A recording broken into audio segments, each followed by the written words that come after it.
Alrighty, good morning. Hello, everyone. You should be able to see and hear me.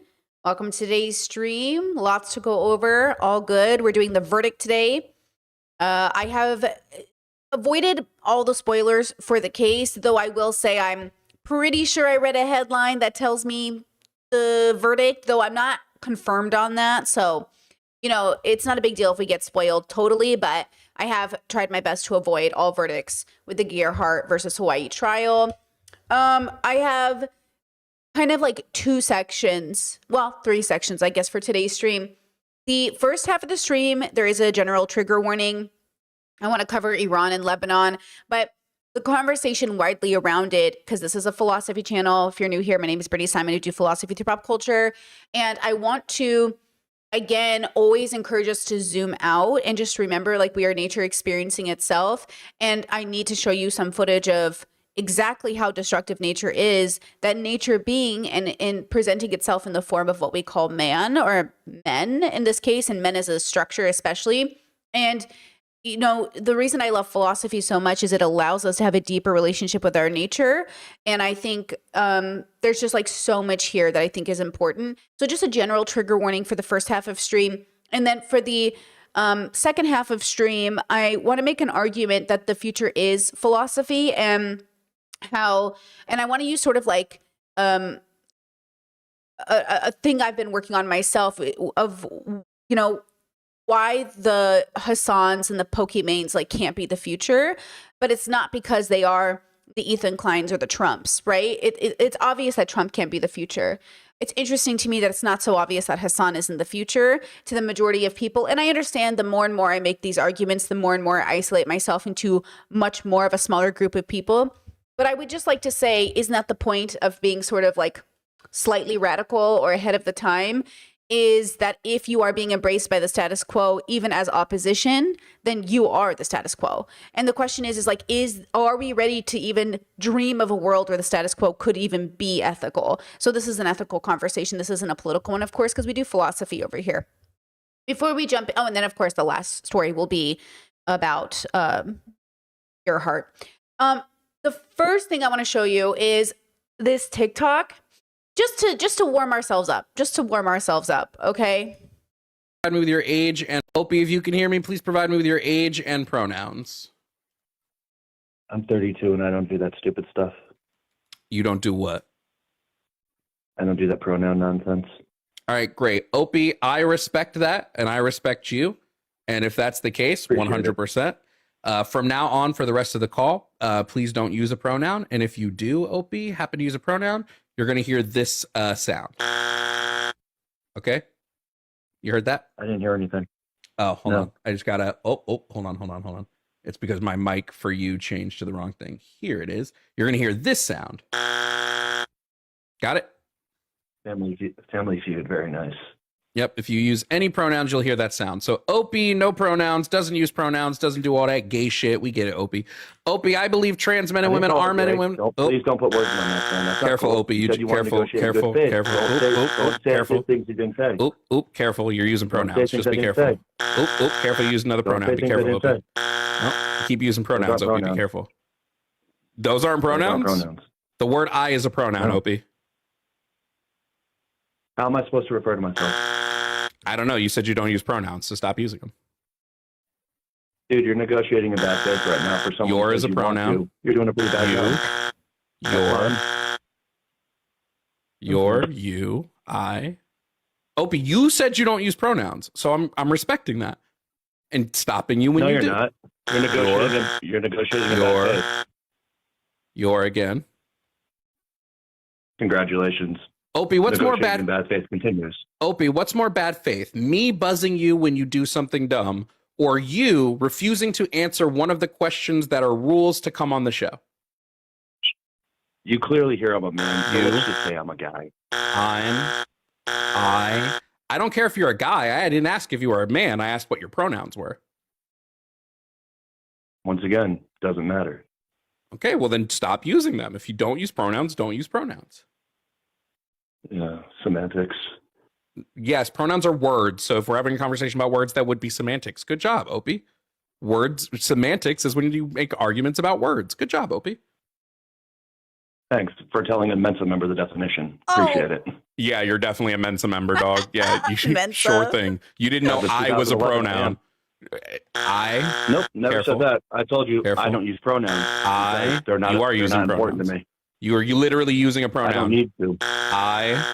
There's another pronoun. How many pronouns are you No, going to this is like use dealing when with telling something. me that you don't use pronouns?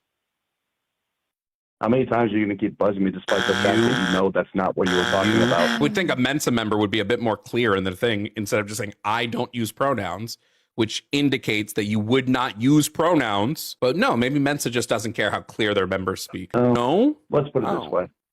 Let's put it this way. let's. That's a contraction You're of let using us. words out of context to validate your point, Your- but you're wrong. Your, Because you're asking my Your- specific pronouns. I don't my, need to give them. I. Sorry, I'm You're not counting gonna get every me time. mad. Your. So he should have said, I would not like to share my gendered pronouns with you. Instead, he said, I don't say that shit. I don't use pronouns, right? I come across his TikToks on occasion. This is Javon Bradley. And I do I always kind of stop and see what he's up to. I don't know much about him, but he has a socialist poster in the background and he bullies people about pronouns in a good way. So I'm kind of a fan, but again, I don't know much about him. Hopefully he's one of the good ones. But that is a nice warm up, I think, for today's stream. I think it's going to help us sort of have these conversations in a way that, again, is always going to be philosophical instead of political. So what this viewer is doing in this moment, right, is he's trying to avoid a political construct or a game that he feels invalidates his reality. So instead of engaging in the framework for the show he's gone on, instead of understanding how words work and what pronouns are, he fights it because it doesn't match with his reality of the construct in which the limited view he has, in which in his mind says all pronouns equal gendered pronouns. Pronouns that indicate man, woman, they, them, right? So he can't do it. He can't say in that moment, oh, I'm so sorry. I think I've misunderstood. I thought you were asking my gendered pronouns. Oh, I just don't, is it okay that I don't share my gendered pronouns? And then I'm sure he'd be like, oh yeah, cool. Sure. Yeah, no problem. Because he's saying it shouldn't matter what my gender is. Okay. Right? But this is a question that from my understanding, he asks all the people that come on the show. Right? And I think it's a good, how I always talk about first date questions? This would be like a good first date question. Oh, hey, what are your pronouns? And how a person reacts to that question can tell you if you're aligned or not. It's not necessarily going to tell you everything about a person, but it will at least give you an indication if they get defensive, if they're not there yet, if you guys aren't on the same page yet. And it's like, it is the foundation for which we can now specify like a bubble difference, right? Now, somebody in my comment section asked me, how do you form your own bubble? And though I've made content on this before, I want to reaffirm in everybody that we all live in bubbles, and bubbles are perceptions. You know how people will say oh my God, you're in such a bubble. What are they trying to say to you? They're trying to say the way you view the world is limited because you're trapped in this bubble. And I want to make the argument that all of humanity lives in bubbles, and there is nobody who doesn't live in a bubble. Because the idea is if I don't live in a bubble, I don't live in the matrix, right? I'm above it. I'm out the matrix. I can see the lie. I'm the one who's well read. I'm the one who's well studied. I know what's going on. But we all live within the limited construct of our perception. All of us are living with a filter on. And that's that biological filter. That's the reality that we're humans, that we live on the earth, that we're evolved over time, right?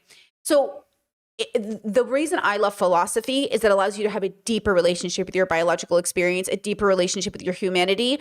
And even though we are much like any other life form on the planet, for whatever reason, evolution has also granted us this version of consciousness, which also allows us to sort of, from maybe, who knows what other animals are doing, but from our perception, which is limited, we believe we might be the only species who's able to sort of have a deeper relationship with our biology in order to do something good, right? And also do something bad, right? So today we're going to talk a lot about that. And the first video I want to show you is this. First of all, Chad says, did your husband ask that on the first date? Actually, we asked that to each other. I guess we kind of knew already, but it still needed to be asked, right? What are your pronouns? What's your sexual orientation? What is your relationship with gender? Those are all conversations that came up on the first date. Yeah. Okay, have you guys seen this video of a beaver? It's one of my favorite videos of beavers. It's also such a great indication that animals really are having their own relationship with existence, that they're very smart and intelligent, and that they have their own methods for surviving in the world. It says, beavers stop and listen to trees crackling to know when it's about to fall so they can get out of the way.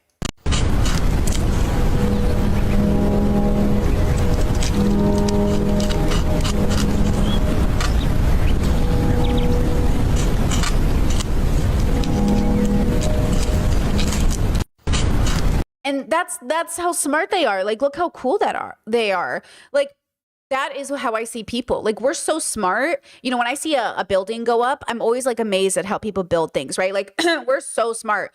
And then I look at beavers and I'm like, oh my God, they are so smart. Like, they are so smart. Like, and you know, I don't take this for granted, right? And I love this video. Like, I just think this video is so perfect of like, you know, he's just like, you know, he listens the way we all listen when we hear a sound in the apartment. We're like, okay. So again, when we have these conversations about, you know, when Hank Green comes on YouTube and says like, guys, I had a hallucination, which I guess was a realization or an epiphany, really, that like, we're nature. We are nature. And I'm like, uh-huh. Now, I know there's a joke to be made. Like, men have epiphanies in their 30s and 40s that girls have when they're 12 at sleepovers, right? But I will say, all of us as a planet are not having these epiphanies as much as girls want to give themselves a lot of credit. And I hear you, ladies. The truth is, you really aren't embodying the realization that we are nature, because you're certainly not then engaging with the deeper relationship with it. So there's the superficial understanding that brings you to some sort of clarity within your bubble framework. And then there's a larger clarity that gives you an ability to sort of like understand that you literally are nature. It's literal, right? So how do you form your own bubble? You accept that we all live in them, which is your perception. And then you really solidify what you believe about the world, you know, because so many of us are taught sort of through an extroverted lens how to extrospect, right? How do people think of us? You know, how do I show up so people like me? How do I buy the right car so people, you know, invite me into the group? How do I socialize? That's why when I hold criticism for streamers or content creators or anything, the criticism is always, you want to be their friend. You just want their attention, because most people are very externally motivated versus I am just, and I think I'm like many people, I'm very internally motivated. I actually said this to one of my friends and they brought it up to their therapist. They're like, my friend is very internally motivated. Like, she just does like what she wants. Like, yes, she takes into consideration other people, of course, but like, she's just very motivated internally, and I'm not. Like, I'm very externally motivated. And their therapist reassured them, they're like, yeah, a lot of people function differently, right? You have to know how you function. And I think that's why a lot of people are uncomfortable with maybe my work or philosophy in general, is that philosophy is the relationship with the internal, and then it gets externalized, versus I think most people are taught to externalize and maybe never internalize, which is why men struggle to go to therapy. It's why even progressive men who are very popular, you know, they struggle to go to therapy, because you would think, right? You would think like, oh yeah, I knew this at 12 years old, we are nature. Then why didn't you go to therapy? Then why didn't you do the work? And I say this as somebody who didn't realize it till way later in life either. So I'm definitely coming from that very humbled place as well. Like, I didn't know, like I knew, but I didn't know. Like, I knew, but I didn't know. And that's a very specific thing. So when we have this conversation, like we are nature experiencing itself, we also have something deep within our nature that allows us to have a relationship with self, a deeper relationship with that biological experience. And then time and time again, and this is why women are not exempt from criticism as a whole, as a group, is because they keep supporting patriarchy and the men who cause so much destruction. Whether we like it or not, men as a collective, as a group, as a system, as a structure, are playing with our lives, and women do not have the same power in terms of that structural reality, which is true. So women as people need to work on themselves to stop supporting these men. Men as a system needs to be dismantled, and men as people need to work on themselves. These are different categories, okay? So trigger warning about just, I'm going to go through TikTok really quickly, a bunch of TikToks of how men are playing right in our fucking faces with all of our fucking lives. And there's pretty much nothing we can do about it until we do it as a collective, right? We have to collectively say absolutely no more, right? The body of her 6-year-old daughter. This mother is carrying the body of her 6-year-old daughter, Yasmina. Israeli bombs pierce her grief. She's also burying her 3 other daughters, 9-year-old Malika, Zara, 12, and Zainab, 13, along with their cousin, 11-year-old Sadiq. Just absolutely heartbreaking scenes. There's body after body after body. Just tiny little bodies. These ones having to be carried on the bed because there's just only parts and remnants and pieces of them left. These are just 5 of over 110 children killed this month, since war began anew in Lebanon on March 2nd. The site of the strike was the children's grandparents' house, where they were playing when the bomb hit. It came without warning and wiped out almost the entire family. Mohammed is the father of the girls, who he's just buried.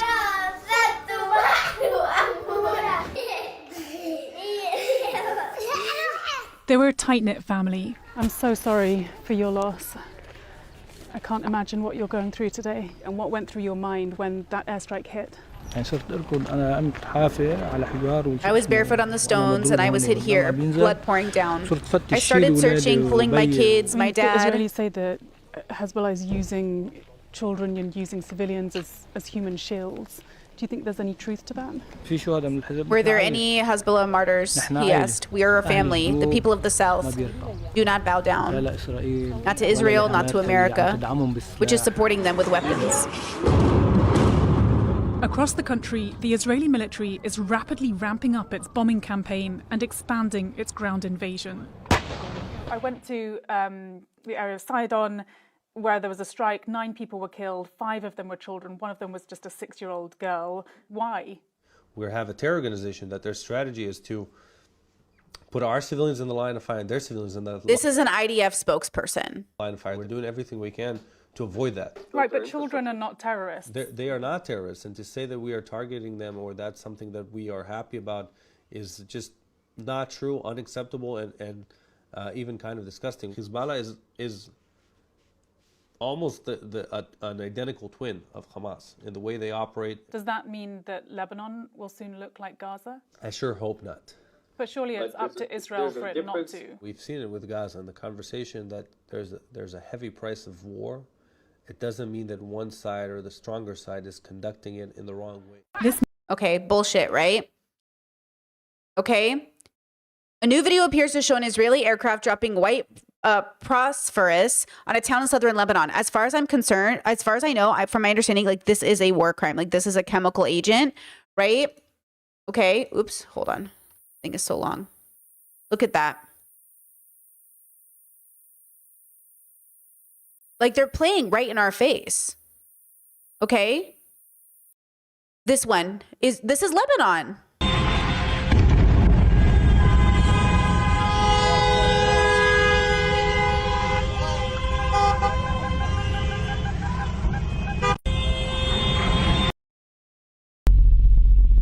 Villages across South Lebanon. Okay, chat's saying it's very combustible. It's chemical warfare. There you go. Look at that. Look at that. We just did a live stream raising money with Anthony, who's in Lebanon, right? The Israelis striking Lebanon some 100 times in about 10 minutes, unleashing untold death and damage across the country, and I really mean untold. It's been about 4 hours since this wave of attacks targeted the country, and I don't think we yet have an understanding of what was destroyed, how much was destroyed, and ultimately how many people were killed. But the health minister has said that there are hundreds of people who are injured and dead. And I think what makes this day so much more awful is that less than 24 hours ago, people thought that there was going to be a ceasefire because the Iranians said it and the Pakistanis said it. But then at 6 in the morning, the Israelis said that Lebanon will not be included in this ceasefire. At first, people didn't believe it. They thought it was just Netanyahu talking. I have friends whose parents went back to their homes, for example, in the Beirut southern suburbs this morning and cleaned it in preparation for the family to come back. Okay, I just want to say, right, as we move into this, like, this is nature experiencing itself, and these are systems put in place by that nature that can absolutely have a deeper relationship with this biological nature and not make these decisions, yes? But it's really hard, right? So as an example, Chet says America is Israel's bitch, and that's so screwed up. So I'm going to be really picky today with everything, okay? Because I'm trying to make a really large argument about why it's so hard to be a good person. So you're using a misogynistic statement to basically not actually hold America accountable, right? Because the premise of that statement is a misogynistic one that first puts them in the position of the female, the bitch, and then says that Israel is actually more in control, as if America isn't the number one superpower, as if we do not have the biggest military, as if we absolutely do not hold the power. So the idea that we're playing into this idea that Israel could have a say over our life is not holding us accountable. And that's exactly what America wants you to do, right? We want Americans to believe like Israel is the reason, right? Which incites anti-Semitism, which continues to make, the Jews look like they control some big population or something. Okay. That's not true. So we have to be very careful with the fact that we are absolutely making a conscious decision as a country to support Israel, and we are no one's bitch. We are complicit. Okay. We are complicit. So when we have this conversation and we're trying to figure it out, be careful, because I know you blurred out the word bitch, but you still used it. And you used it in a misogynistic way to make a point. But here's the point. Women who are men's bitches are trapped under patriarchy and are victims to the system, right? America is not a victim to Israel. They are not a bitch. You know what I mean?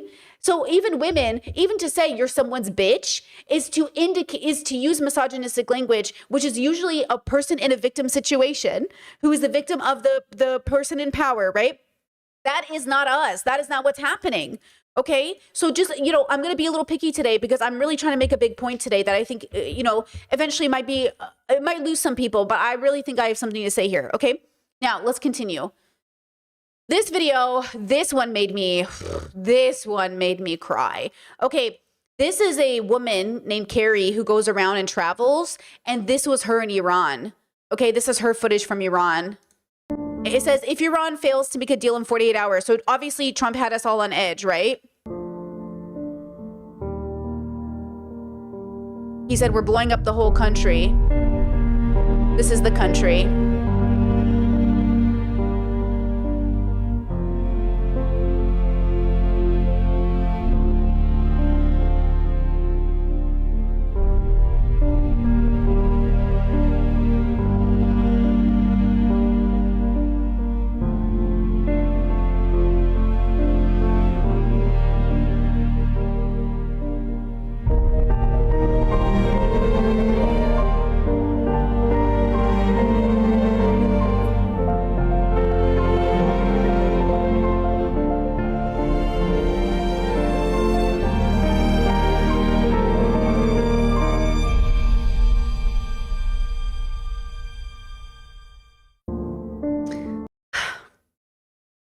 Those are the ones that get me.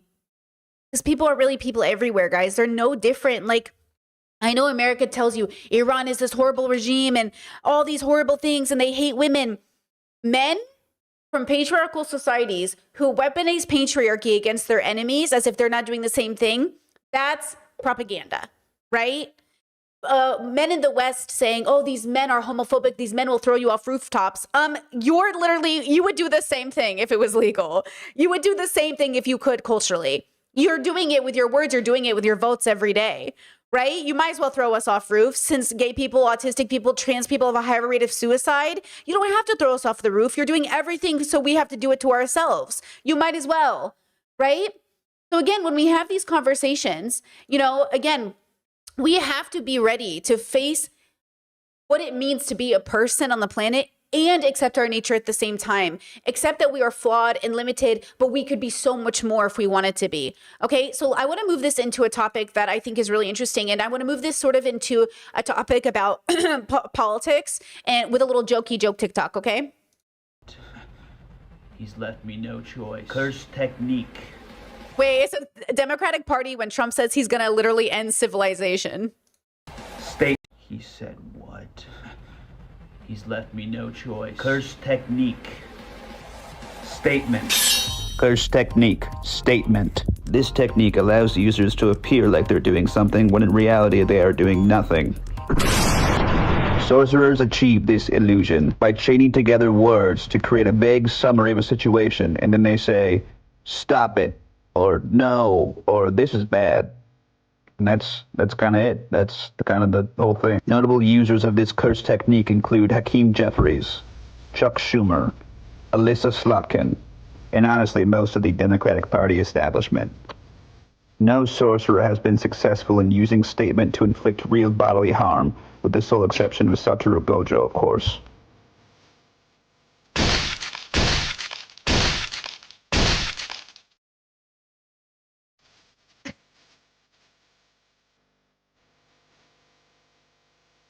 He said what? He's left me no choice. Curse technique. So if I started watching it, I was like, what is he talking about? Bro, I love a JJK reference, okay? All right, now that we've had a little humor, I want to get into the part of the stream that I think I'm either going to lose people or you guys are going to think this is the greatest thing I've ever done, okay? So stay with me here, okay? Recently in the news, the Democratic Party have been going in on Hassan Piker. Okay, if you're new to my content, my name is Brittany Simon. We do philosophy through pop culture. And look, I think Hassan is great. I just prefer not to hear him talk about women, gay people or trans people, Black people or disabled people. But otherwise, the man is doing the Lord's work, okay? Okay, he's great with everything except those topics. And so, take that with, do with that what you will. But with that said, the Democrats have no place to come for Hassan because they are so busy in their own little rigid bubbles that they are never actually going to be the future.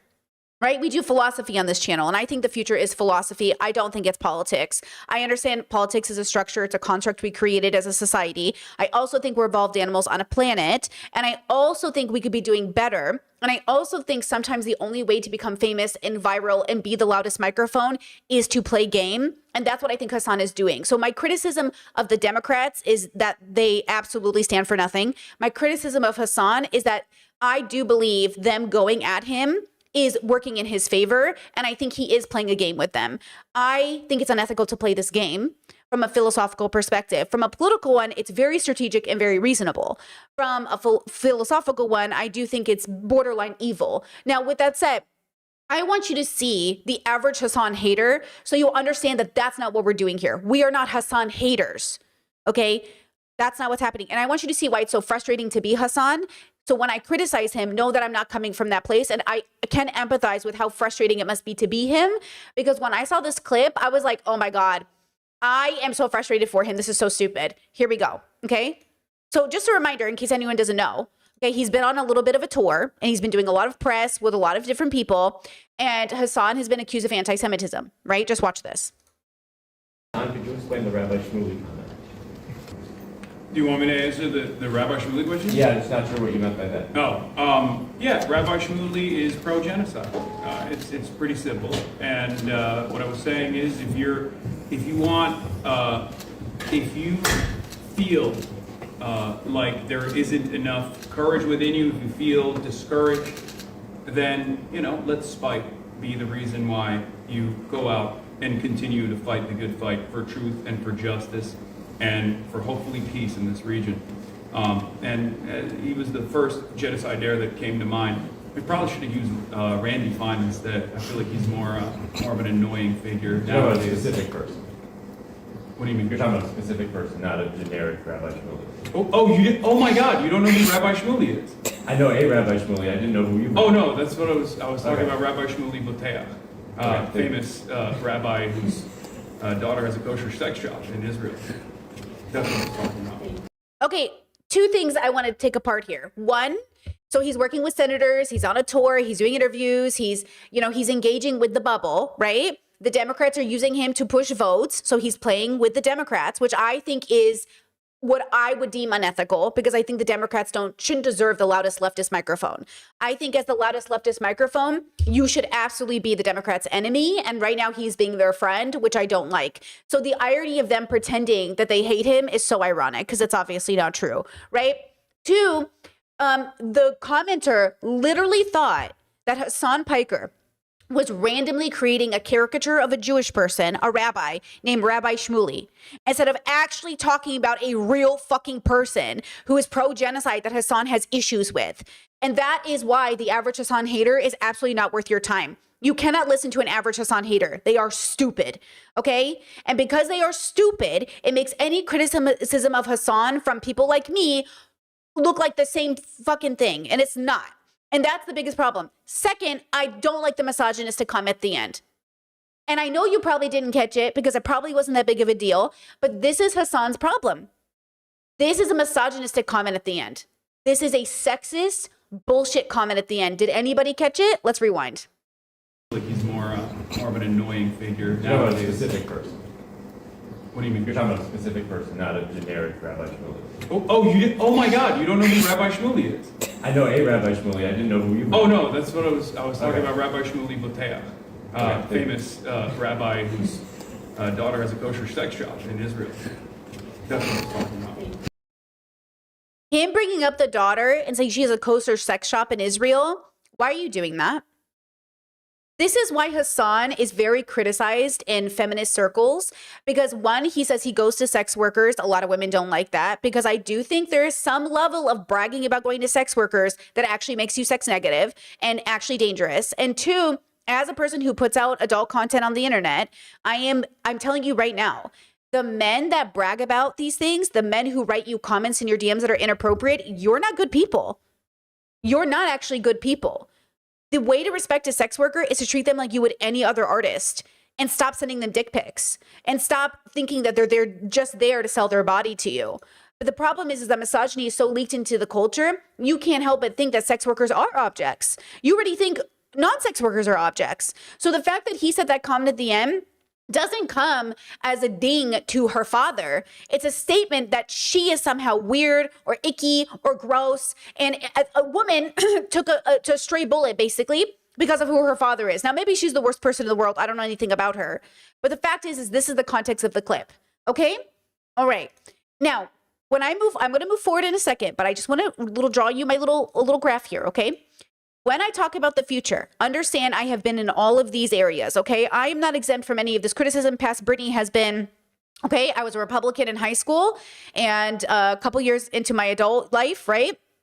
Then I became independent, then I became a liberal, then I became a progressive, and now I'm trying to go as far left as possible, okay? I just want to go straight into the future, baby. Deconstructing philosophical work, all that good stuff.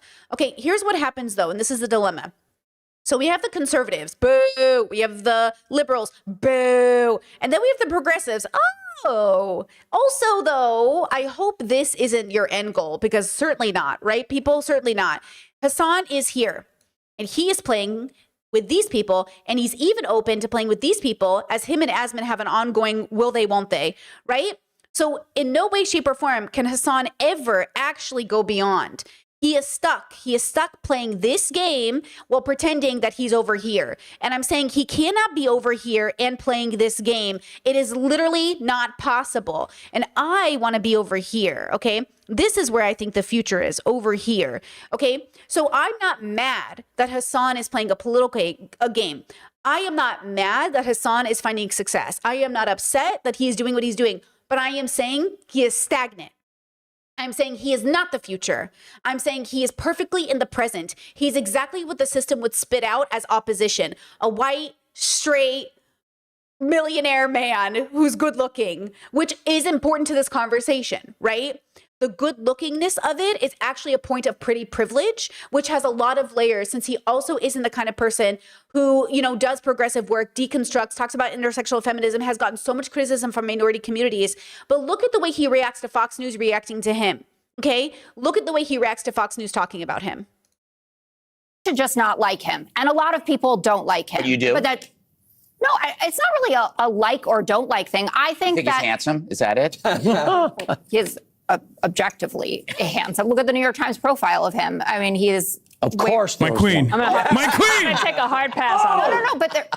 No. But the reason that there's a profile of him, which includes a lot of the incendiary things that he said, is that he does have this big audience. And I think that the fight within my party about whether to go on Hassan Piker's stream or have him campaign for you is about dealing with the issues from the 2024 election. The thing about this is I kind of liked his answer to it. He goes, I don't think we want to get into platform policing and cancel culture.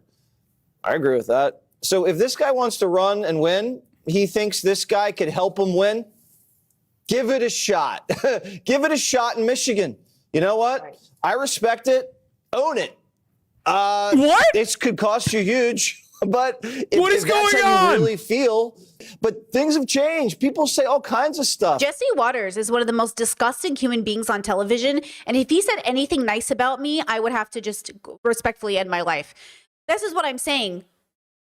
I think Hassan likes this. I think this is working for his ego, just like it did with those MAGA parents. He is absolutely flattered. And Jesse Waters is the most disgusting man on the fucking television internet that I have ever seen. And the fact that Hassan is eating it up is disgusting. But what do I expect from a man? Nothing. Ever. Now and oh my God. We just have to say this is some crazy guy, but I like him.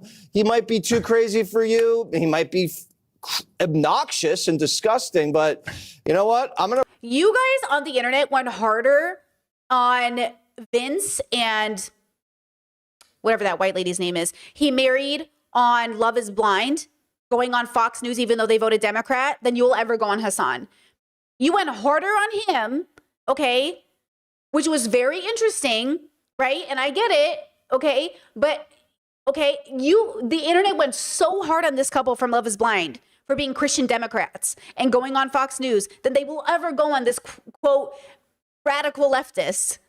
And I'm saying, girls, he's literally in the game. He's literally in the game. Run with this guy, and if I win, I win. If I lose, it might be a little bit his fault. And it's your fault for the bad judgment. It's all about judgment. Spoken like. Wait, I think Jesse literally believes that I'm a misogynist, so he's now offering respect. No. He doesn't believe you're a misogynist. It takes one to know one. Hassan actively engages in misogyny and always feels entitled to doubling down on it. Okay? So again, I am not saying that Hassan can't deconstruct from this. I'm saying he does nothing in order to do it. And I'm saying you have to understand this is what's happening. And I'll show you evidence. I'll show you proof of how men casually and women uphold patriarchy and misogyny because they genuinely are so trained by society to do this. And Hassan has already argued already admitted he hasn't gone to therapy, right? What's more misogynistic than not going to therapy? Because that's what women do. Like, why do you think women in general are literally doing better as a group in terms of healing and progressive values?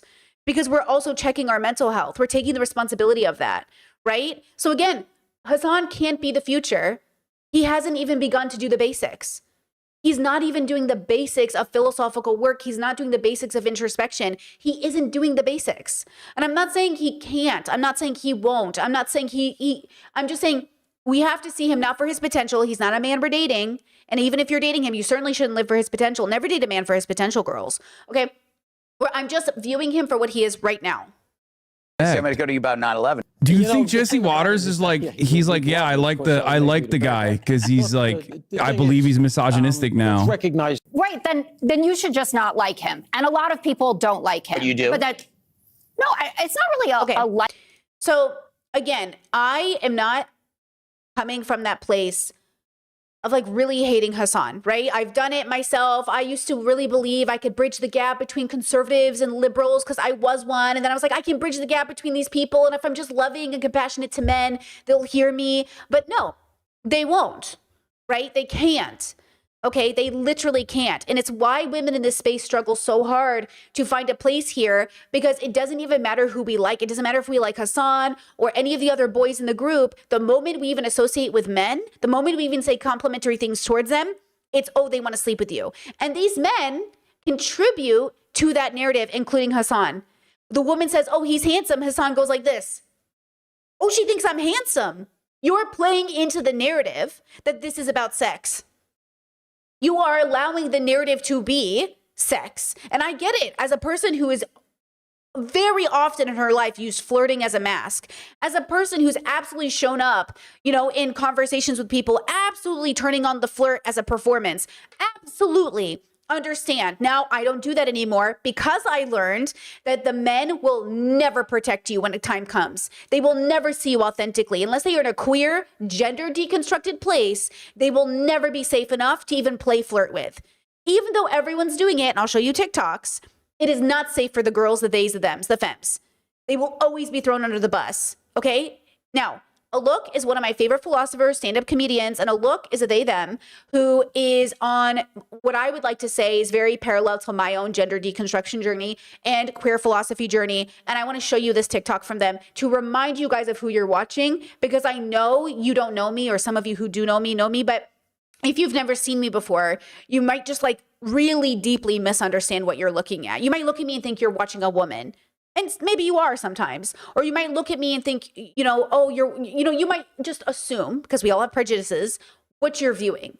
And I'm saying, I just want to remind you. So I'm going to use somebody else's work to explain it, because I think I'm not alone in this. I think there are many of us, billions of us, who are attempting to deconstruct gender and expectation and our place in the universe. And so it is frustrating to us who are so outside of the norm to see the norm congratulate itself on propping a normie.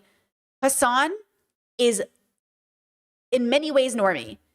And so it is a little funny, I think. Okay, here we go. I'm non-binary, which means it's not just that I'm challenging the binary between male, female, man, woman, but between us and them. And in your statement, you said, why don't I help them, as if this struggle is not your struggle too? The reason you don't fight for me is because you're not fighting for yourself fully. And any movement that's trying to emancipate men from the shackles of heteropatriarchy, or emancipate women from traditional gender ideology, has to have trans and non-binary people at the forefront, because we are actually the most honest. We're tracing the root. Where do these ideas of manhood and womanhood come from? They come from a binary structure. And so that's why people like me, who are visibly gender nonconforming, who are both feminine and masculine and none of the above, we experience the brunt of all of these collective fantasies that were created that are killing other people, that are also killing us. It just looks different. Don't show up for me because you want to protect me or you want to help me. I don't need your help. I have an unshakable and irrevocable sense of who I am, because I am divine.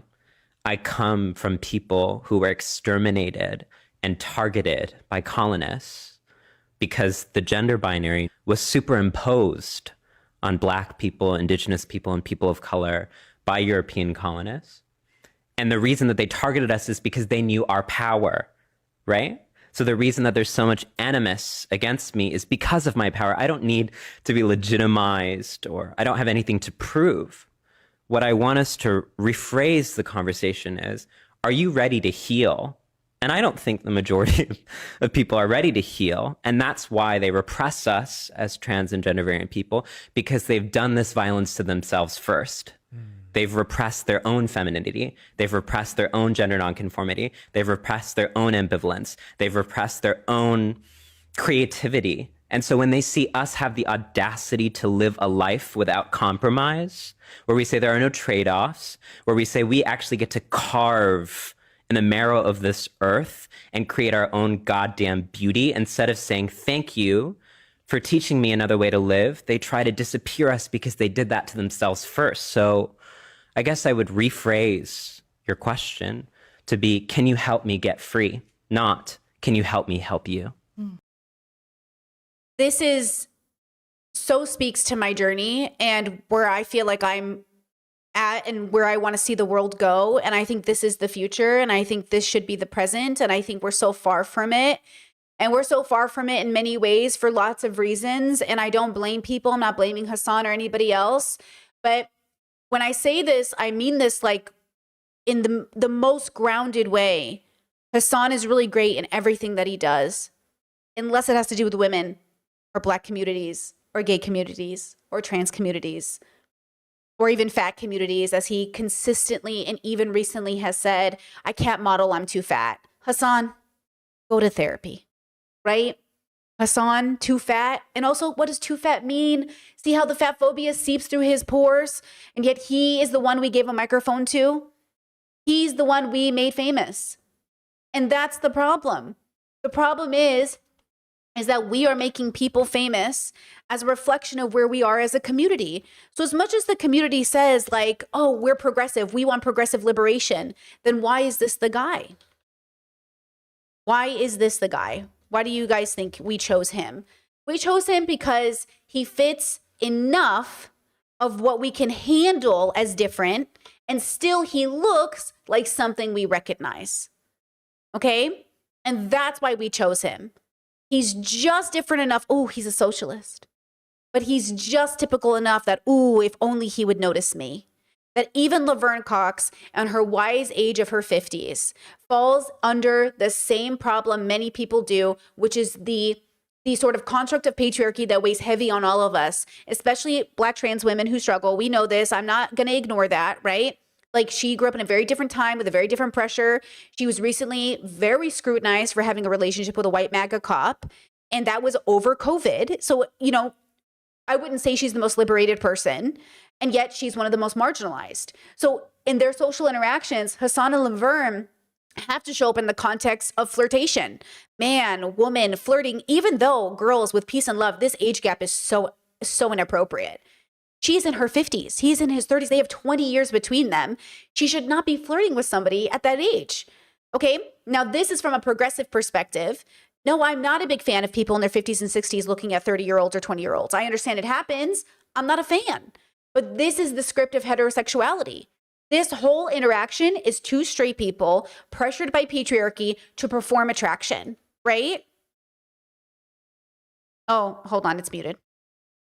Oh my God, you're so tall. How tall are you, Hassan? I'm only 6'4". I feel so demure standing next to Hassan Piker. My God, he's just so big and strapping, and I just feel so demure at my 5'11". Yeah. So, how is it meeting me, Hassan? It was incredible. Yeah? Yeah. Now, you said you have a very narrow window of attraction. What is that narrow window? I can't say. Why? Oh, you would get... It's inappropriate. You like what you like what you like. And we like what we like, you know? Yeah. And would I fall in that window, or am I outside the window? I mean, you can be honest. I feel like it's inappropriate. It's inappropriate, but... So I'm probably outside the window. I wouldn't say that. I would not say that. Okay. I would not say that. If people aren't attracted to me, that's fine, because... That's not what I'm not saying. It's like a joke, but also it's like a bit of for affection in a sense. Like, in many ways, and I'm going to show you, a lot of women want the validation from Hassan to think they're pretty, because Hassan in a lot of people's minds is like a 9. And if a really hot person thinks you're pretty, you must be pretty. On the other side of it, Hassan is a former fat kid who doesn't see how handsome he is. So he needs the validation from his social interactions to confirm that people find him attractive. And this is happening as they're fighting against genocide, as they're advocating for civil rights. And the problem is like, this is the complexity of being a person. This is why it's so hard to be a good person, because you're fighting your own demons while trying to advocate for other people, right? And we ask the world, like, why is the world suffering so unwisely? Because these are our leaders. These are the people we prop up. We're all so wounded and unhealed. And the people that have any sort of, I think, real healing about them are just not as interesting, because they're probably not relatable in a sense. You know, a look definitely has status, and they definitely get around, and I've definitely seen them on The Daily Show, but a look should be a lot more popular, but they won't be, because they don't fit the standard in any capacity, right? Laverne is femme, Hassan is masc. They are perfectly embodying heterosexual expectations of gender, of performance, of flirtation, of sex, right? It plays right into the standard. And again, the future is philosophical. I don't think it's political, because politics is so corrupt, and it's where good people go to die, that even the best, most well-intentioned people end up in this space, okay? I'm going to show you Laverne also talking about her experience of dating that white cop and how she kind of talked about it in present time. Because if you had watched the panel of Black women and Black and trans women, Olay hosted it, Kat Black was there, a lot of people were there. They talked to Laverne. Laverne showed up. She did the panel. It was very hard. People were pretty upset. And there was gender nonconforming people. There was all kinds of people on this panel. But what was happening was Laverne was trying to show up for the community. But I think what Laverne isn't understanding is a deep embodied understanding of why people were so upset because of the way that Future reacted on their podcast together, right? So, okay, finish this clip with me and just go on this journey with me. I'm going to explain it. Saying that at all, as a matter of fact. Oh, interesting. Yeah. Interesting. So there's still a chance. So what Hassan is saying is that that's private. That's none of your fucking business. And That's what I'm saying. I respect that. I actually like a man who's discreet. That's part of what I look for in a man, because I don't want somebody putting all my business out, on Front Street, Because, yeah. So good. That's very good, Hassan. Discretion is very good. Yeah. Right. Do we look cute together? I don't know. We'll see. We'll see what the public says. Okay, right? They're playing into the heterosexual expectation. Now, I'm going to whiplash you for a second to a creator I've been following for a while. Her name is Paris. She's 21. She's just a kiddo, but I've been enjoying her journey for a particular reason if you've been following, because sometimes people are like, you're so sex negative and you're a prude. And then you can see she's on her feminist deconstruction journey. And I love watching young people trying to figure it out. And I think Paris has a lot of really good foundational ideas about life. But in particular, I want you to understand that she is facing the liberal people that are saying sex in general is liberation, giving a guy a blowjob in front of a McDonald's while you're in the drive-thru is liberation. And then porn is liberation, but also not understanding how the system is so misogynistic, right? So there is a level here, and I understand because I've gone through all the stages of grief over sex work, right? Where you think liberation is giving a guy a blowjob and not feeling bad about it and him coming all over your face or him coming inside you then going to work. I know TMI, but like there is a type of faux liberation that happens for women who grow up conservative where they think like, this is my liberation. And then we start to decenter men. You're like, wait a second. And I want to talk about how women aren't decentering men in Hassan's audience by the TikToks they make about him. How can we talk about decentering men and then doing this with Hassan, right? Like, how is this even a part of? So, okay, it's a journey. I'm empathetic, okay? Listen to Paris talk about how porn has ruined a whole generation.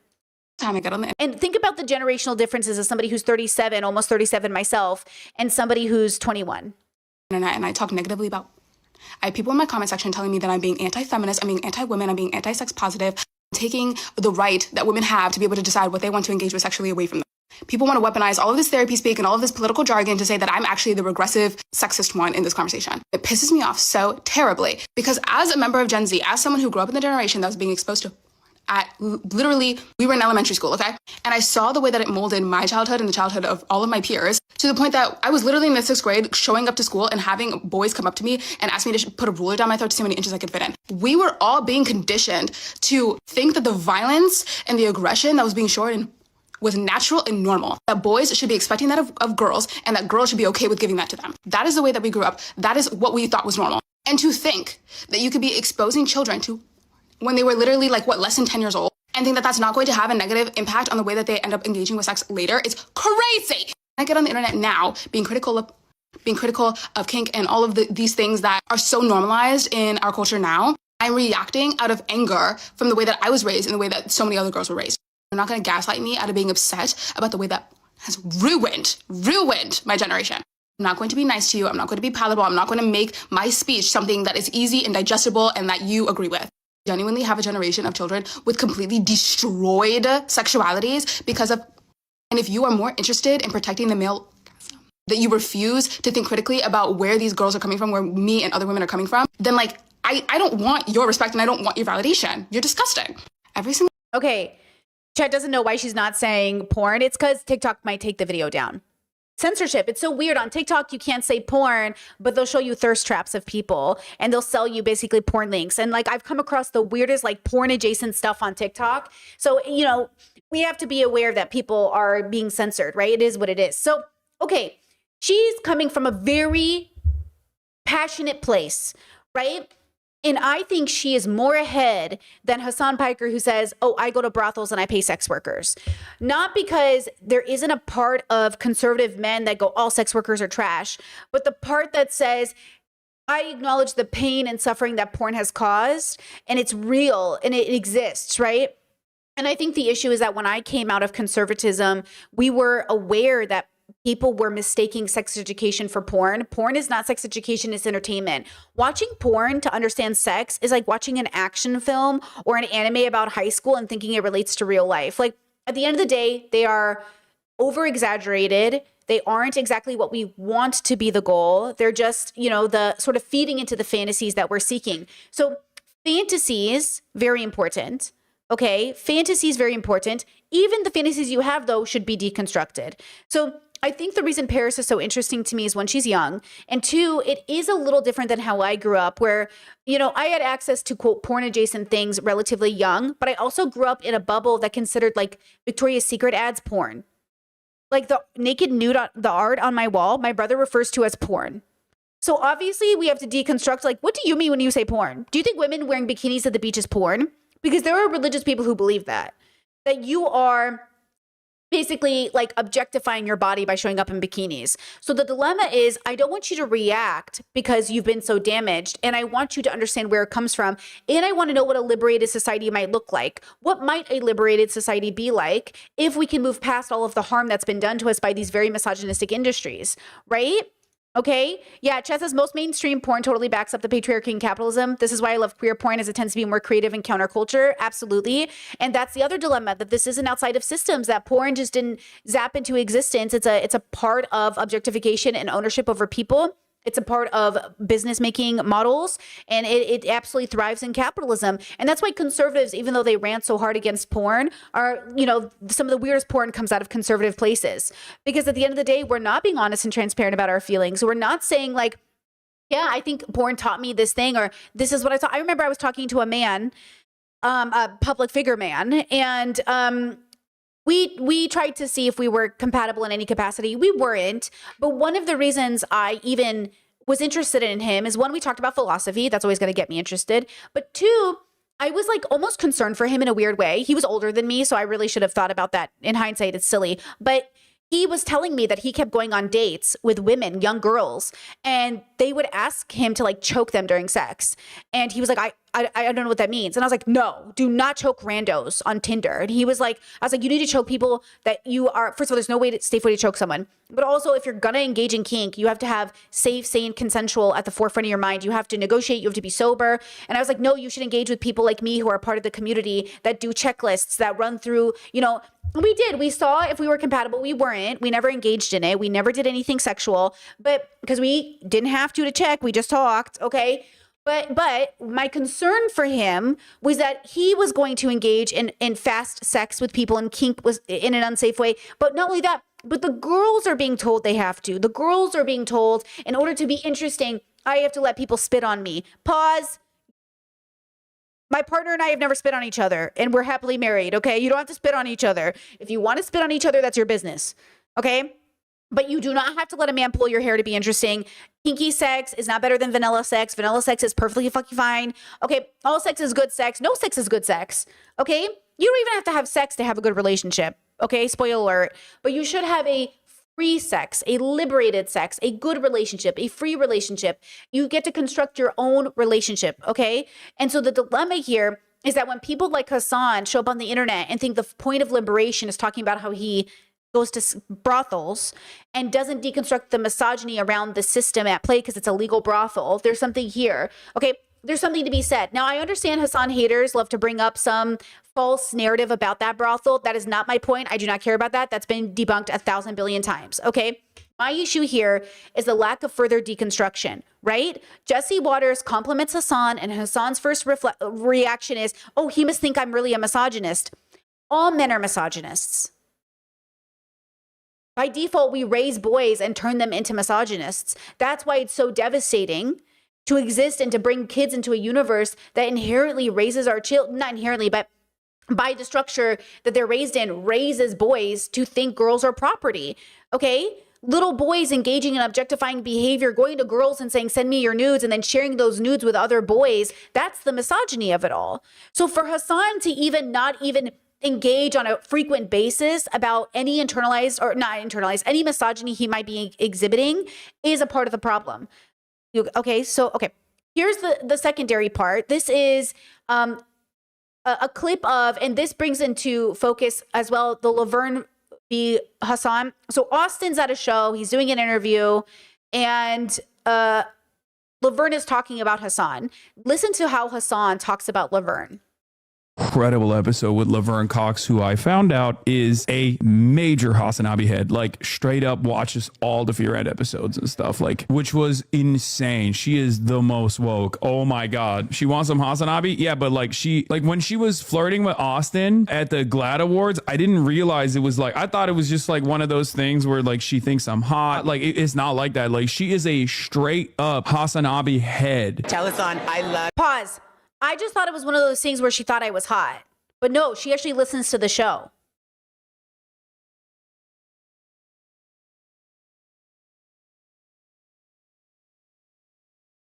Okay.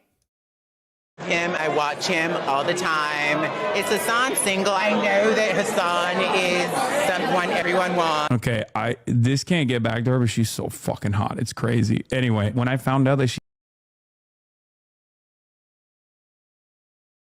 this can't get back to her, but she's so fucking hot. It's crazy. Anyway, when I found out that she's 53 years old, I could not. I just genuinely would be mortified if a man in my field said this about me. This is basically a coworker saying this about you. That's basically what just happened. I would be mortified if one of my streamer friends got on stream and was like, "Oh, Brittany's so fucking hot." I'd be like, oh. Like I would have to stop being friends with you. Like, that's so disrespectful. Like, do you not see how disrespectful that was? Fucking believe it. But, and a man who streams 8 hours a day probably does not have the time and attention that I need. She's here, bro. No, she left. She just left the house, so I can say it. Isn't that crazy? That is like unfucking believable. I thought she was like my age. I thought she was my age, bro. I thought she was like maybe not even older than me. I thought she could be my age or younger. It's actually unironically witchcraft. Chad said it's mutual. It's not mutual. It's performative. It's patriarchal performance. It's objectification of your bodies. It's the flirting. It's the audience shipping them. It's everyone fantasizing about them having sex. Like, don't you understand this is bigger than this? You're doing this thing where you're like, oh, she treats him the same way. No. They are engaging in structures of oppression called in the guise of fun coworker flirting. And I'm saying they are performing. I genuinely don't think either of them are into each other. And I think it's a performance. And I think it's a performance that maybe needs to be had for lots of reasons, right? You know, maybe he wants to reassure her that, you know, trans women aren't off the table, or that he's into black girls, or any of these other things that there's a pressure to because the audience is so racist and homophobic or transphobic or queerphobic or whatever else, right? Or maybe she, as a 50-year-old person, should not be flirting with Hassan. Maybe she's put him in an awkward, uncomfortable position, right? Maybe she is the older person, like, is actually taking advantage of her status. Or maybe Hassan, who's big as big as he is actually taking advantage of her. We know she likes younger white men. She dated a white, younger cop, right? Maybe he's taking advantage. Maybe she's taking advantage. Or maybe they're both engaging in what the script was they were given as straight people under patriarchy, that says a woman must act smaller next to a man and say, do you find me attractive? And a man must reassure her, because, you know, women, they're so insecure. He must reassure her. And the way he shows up is to basically make out with the mic and say, she's so fucking hot. She's so fucking hot. Like, okay. So we're engaging in incredible levels of basically misogyny and patriarchal expectations. To what? To reassure something? I don't even know what it is, right? So when we have this conversation and we're talking about liberation and we're talking about being at work and we're talking about being two things at once, is Hassan just a guy with a microphone having fun tee-hee? Or is he a serious commentator who's dealing in politics and there's a genocide happening? And I say this as somebody myself who's constantly trying to figure out, should I be funny Brittany who makes your mom jokes? Or should I be like very serious philosopher Brittany? Like, I get it. At home, like, I'm a gag, I'm funny, I'm hilarious, I'm entertaining. And yet, if we're seriously talking about, you know, acting accordingly at work or being appropriate with people who we have on our podcasts, like, you could even twist it and say that a podcast host brought a guest on and then put them in a position to flirt too heavily with them. Like, you could turn this into lots of things, but ultimately there's no standard in streaming. There's no standard in these spheres. And I'm saying the standard should be progressive. The standard should be informed consent. The standard should be, are you even comfortable with this? What if Hassan was actually very uncomfortable and had to go along with it because he's so socially awkward, and Laverne didn't ask informed consent, put him on the spot, and now he has to be like, no, I'm into you. I'm not into you. I'm into you. No, I wouldn't say that. You know what I mean? Like, all of it is weird. And I'm saying we have to liberate both the Hassans and the Lavernes from being in this position. Liberate them from thinking this is how you should be. But how can they do that if the audience also reinforces this in them, right? How do we do this if we do not reinforce this? It happens so naturally too. I don't blame you. I'm not blaming anybody, right? This is so natural. Right? Vigorously flirt with him. Yes, we're going to let that happen. But what's his type? You. And by the way, they are clout chasing for Laverne too. Austin and Hassan are so excited that somebody famous is paying attention to them. Laverne is getting the validation because maybe Hassan is handsome, or maybe she watches the pod, or maybe whatever else, but they're all validation seeking. Laverne knows who Hassan is. Oh my God, a famous person knows who. He is constantly chasing fame, right? That's why it's a big deal that he is talking to celebrities. He is talking to famous people. He is talking to politicians, because Hassan isn't just a streamer. He is a celebrity. He is a person in power. He isn't. That's the same thing with Charlie Kirk. Everyone is saying he's just a podcaster. He's not. Turning Point USA is in your kids' high schools. He's not just a podcaster. Well, he wasn't just a podcaster.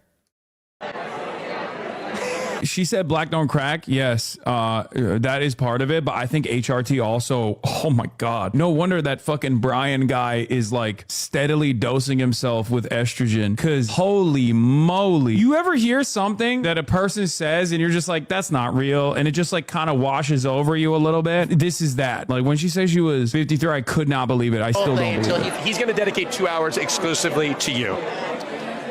Yes. And we had an Okay, so now let's jump over to Paris again. So I'm enjoying using her as a back and forth again. She's 21, she's a young person, she's Gen Z, she's figuring it out, she's trying to be more progressive, and she's going through a deconstruction, which is what I would love to see from Hassan, but no. So he's 33, 34? This is why I say pay attention to what kids are doing, what young people are doing, because they're really going for it, okay? He's not gay, he's just a misogynist. I am sick of people saying, this man, he's gay. He's not. He's just a misogynist. Okay, I know people dream of Hassan being gay. He's not gay, he's just a misogynist. Relax. Engaging with women romantically. Men treat women poorly because it is a fundamental part to engaging with women romantically. Like, I think a lot of women receive the negative treatment from men in like the dating sphere and then think like, oh. And by the way, I'm not even saying Paris has arrived or Paris is wise. She's a kid, but I'm saying that she's working on it. She's actively dedicating her channel to asking questions and being passionate. And I'm sure in 5 years, she'll be like, oh my God, this is all the shit I got wrong. But she's trying. He must be gay. You must hate women, which makes a lot of sense because they do hate women. But they don't hate women because they're not attracted to women. They hate women because they've never had to like respect a woman before. Like, they're growing up with all of this media telling them that like they can pretty much exist however they want to exist. They could be as deplorable of a human being as they want to be, and they are still going to be endlessly supported and loved. And that women exist solely to receive that violence and disrespect from them and to be flattered by it because they're the superior sex, and a woman is always going to be flattered to be around them. Like, men have no incentive to become better people. Men have no incentive to actually respect women.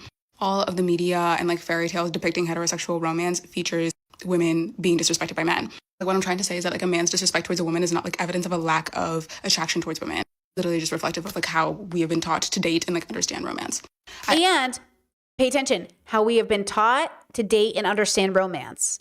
Going back to pause, how we've been taught to date and engage in romance, right? They are following the script. Thank you, W, for the super chat. Appreciate you. Right? That's what I'm trying to get you to understand. How can Hassan be the future if he's engaging in the most present? And what do I say all the time? Being a minority isn't enough. How can Laverne Cox, a black trans woman, date a white MAGA cop in COVID? I'm saying it's not enough to be a minority. We have to deconstruct. It's not enough to be a woman. You have to deconstruct. It's not enough to be, Turkish. You have to deconstruct. It's not enough to be an immigrant. You have to deconstruct. We know this because some of our most loved family, our immigrant family members, our black and brown family members, they're conservative, right? So it's not enough. But you see how they get all of the social credit for doing enough? Because the audience is honestly so exhausted by Trump and conservatives, it's good enough. But this is why I say stagnation is natural to the human condition, which is why I want to argue that philosophy is the future, because philosophical work consistently asks you to deconstruct and ask why, unless you settle for identifying with some white man's construct of philosophy, which I do not recommend doing. It's why I always say be very careful about identifying with a white man's work, or in particular, honestly, most people's work.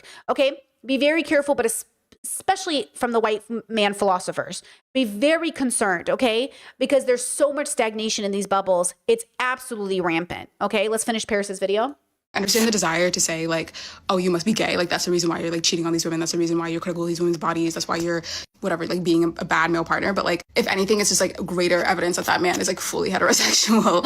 It is completely antithetical to how you think someone would operate, because if you're attracted to someone, would you not want to treat them with respect? But this is what makes patriarchy and, like, sexism so demeaning. Like, it really goes against your... No, chat said, but you say all men are misogynist, so that doesn't have any impact then. They are very harmful misogynists, and the men under patriarchy, raised under patriarchy, we should not exclude any men for this reason, but understand where it's coming from. Yeah, okay, hold on. I'm just making sure. Wait. But you say all men are misogynist, so that doesn't have any impact then. They are very harmful misogynists, and the men raised under patriarchy, we should not exclude any men for this reason. Right, so you're agreeing with me, right? You're not disagreeing with me, right? Are you agreeing?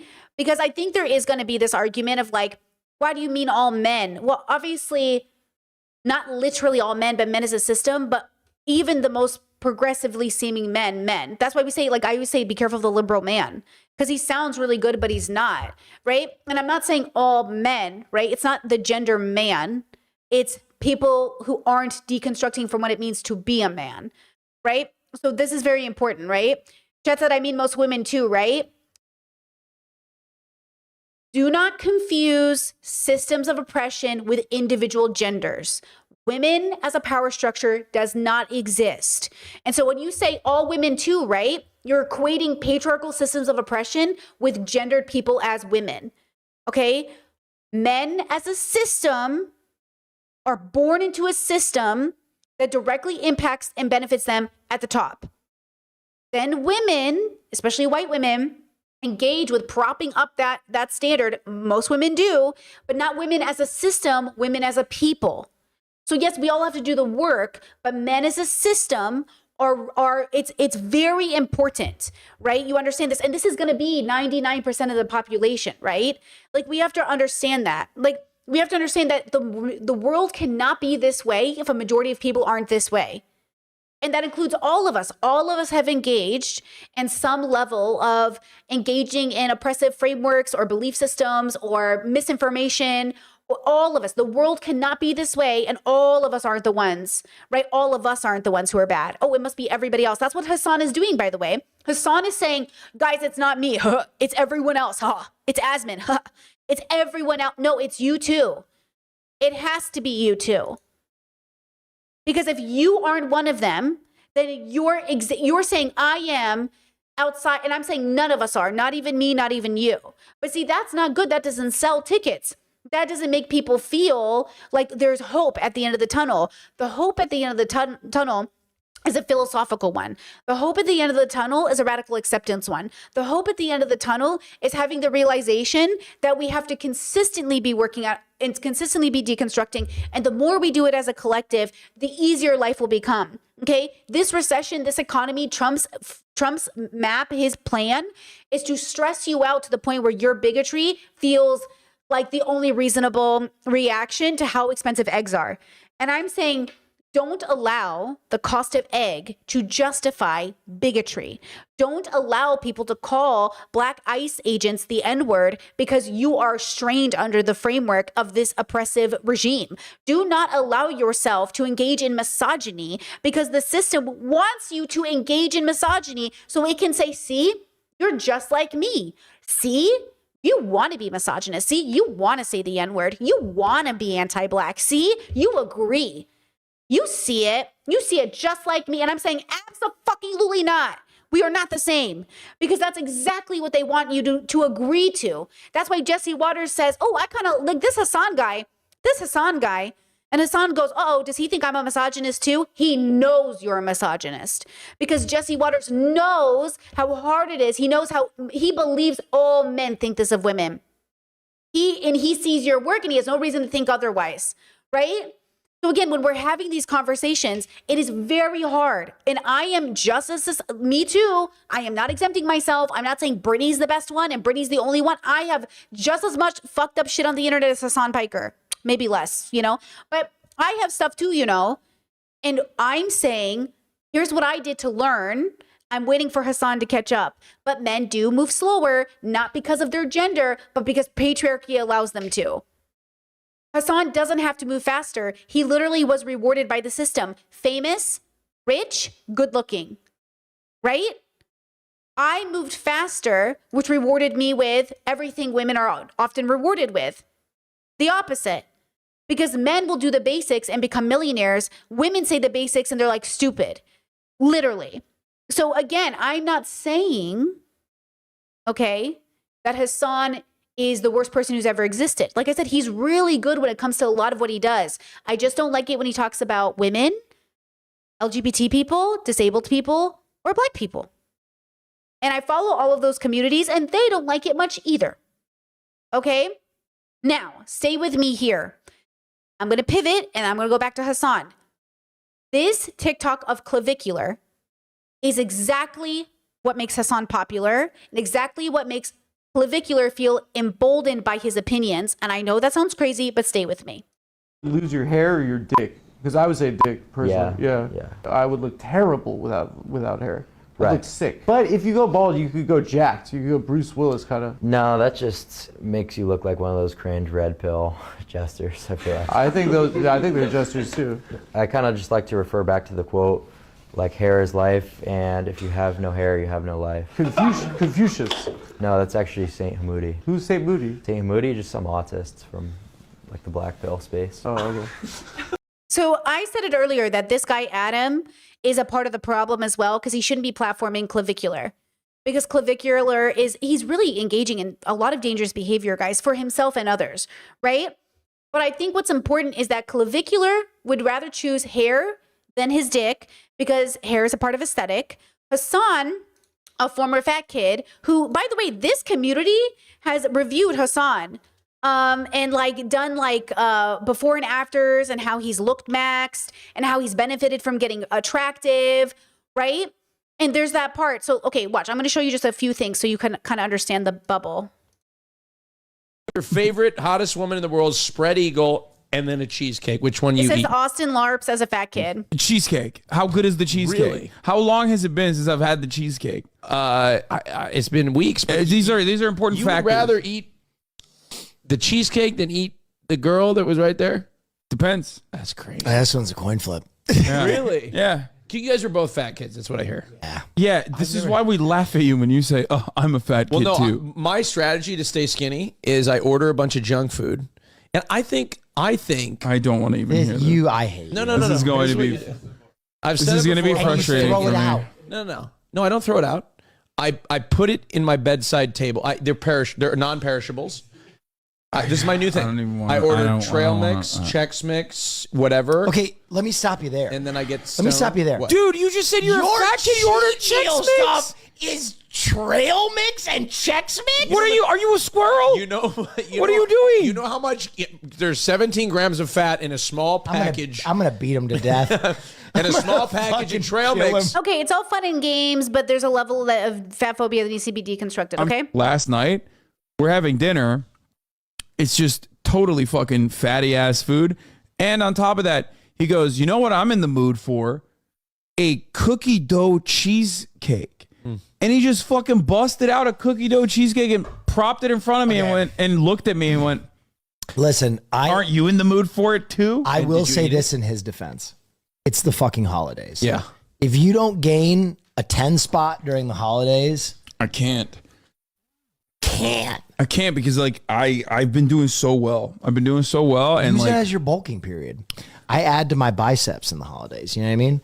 Yeah, I just get big. I mean, that's how you do it. I just if I was presented in that situation, Hassan, I would just not eat the cheesecake. yeah, you have self-control. I don't. That's why I'm like, that's why I remember when Ethan made fun of Hassan for having an eating disorder, and I remember being like really upset with Ethan Klein over like telling Hassan, just eat the cookies, just eat the cookies. Like, that's what I'm saying. The fact that he hasn't gone to therapy, I don't know if that changed in the last few months, but like you have an eating disorder. Like you have, maybe that's what you would call it, but you have it's not that uncommon. It's a very big deal. He has to deconstruct fat phobia. There's a lot of layers here. I'm very empathetic to it. The dilemma, once again, is it's about walking the walk. Why do we keep giving microphones to men who can't even face the most basic demons that they're facing and then expect the world to follow suit? Because other men will see them and they'll see right through Hassan. They'll be like, oh, you're just like us, Hassan. Don't think you're better. Asmin, who also doesn't go to therapy, all these other men who also don't go to therapy, unless to weaponize it, they look at Hassan and they go, we know what you are. And I'm expecting us, especially as femme or queer people, to look at him and be like, we get you, bro. But also to be empathetic to the fact that maybe he'll go to therapy eventually. But we can't keep holding our breath for men who won't face their demons while we're sitting here spending $145 every 45 minutes to see a therapist, right? This is a very big deal. And this plays into how you interact with everything in your life. And I don't know how people don't understand. This is all a part of it. Okay. And I'm not saying he's a bad person. I'm not saying he's an evil person. Okay. I'm not saying that. I'm just saying there's a lot of layers to this that play into, well, everything. Okay. Here, watch this. Anyway. You definitely had a glow up. Yeah. Because back then in 2009, when I was like 18 years old, like from my perspective, I literally thought like, oh my God, I suck. Like I'm so ugly. I'm fat. Nobody wants to be around me. Yeah. Like I had all those fucking feelings. I'm like just kidding. I'm just insane. So this is Hassan talking about his childhood self, right? I'm not making it up. You know, this is an open thing. That's why I say I don't watch Hassan like a fan, but I know enough about him to not pull opinions out of my ass most of the time, okay? So I'm saying, Habibi, you're dealing with something so real. My heart cries for his former self. My heart cries for his current self. As a sister, I cry for him, you know? You think I don't have brothers who struggle? Like, it's a big deal. You know, you think we have all kinds of people who struggle. It's the fact that, you know, because he's getting so much social validation from the money and people thinking he's hot. This is why I tell his audience, like, you're not actually helping him in a big way by making thirst traps about him. You're just reaffirming in him he doesn't need to go to therapy or face himself. That he can just work out enough and not eat everything he wants to eat instead of realizing like you're allowed to be fat. You are not a bad person for being fat. And he is chasing a perfect physique so he doesn't have to face himself and this kid's self. And that's why I'm like, how is this the man we gave? How is this? But of course we did. Of course we did. Amounts of social anxiety. Dude, no, it's not. I mean, it's fucking fine. I'm 32. Things worked out. See, they tried to comfort him. They tried to comfort him. He goes, no, I'm fine. Everything worked out. But did it? The point is, It's okay. but the point It's is, not funny to joke about. I'm so sorry. No, it's fine. It's fine. I didn't mean point it. is It's okay, that Hassan. it gets so much better as you grow, and I understand it when you're in your life.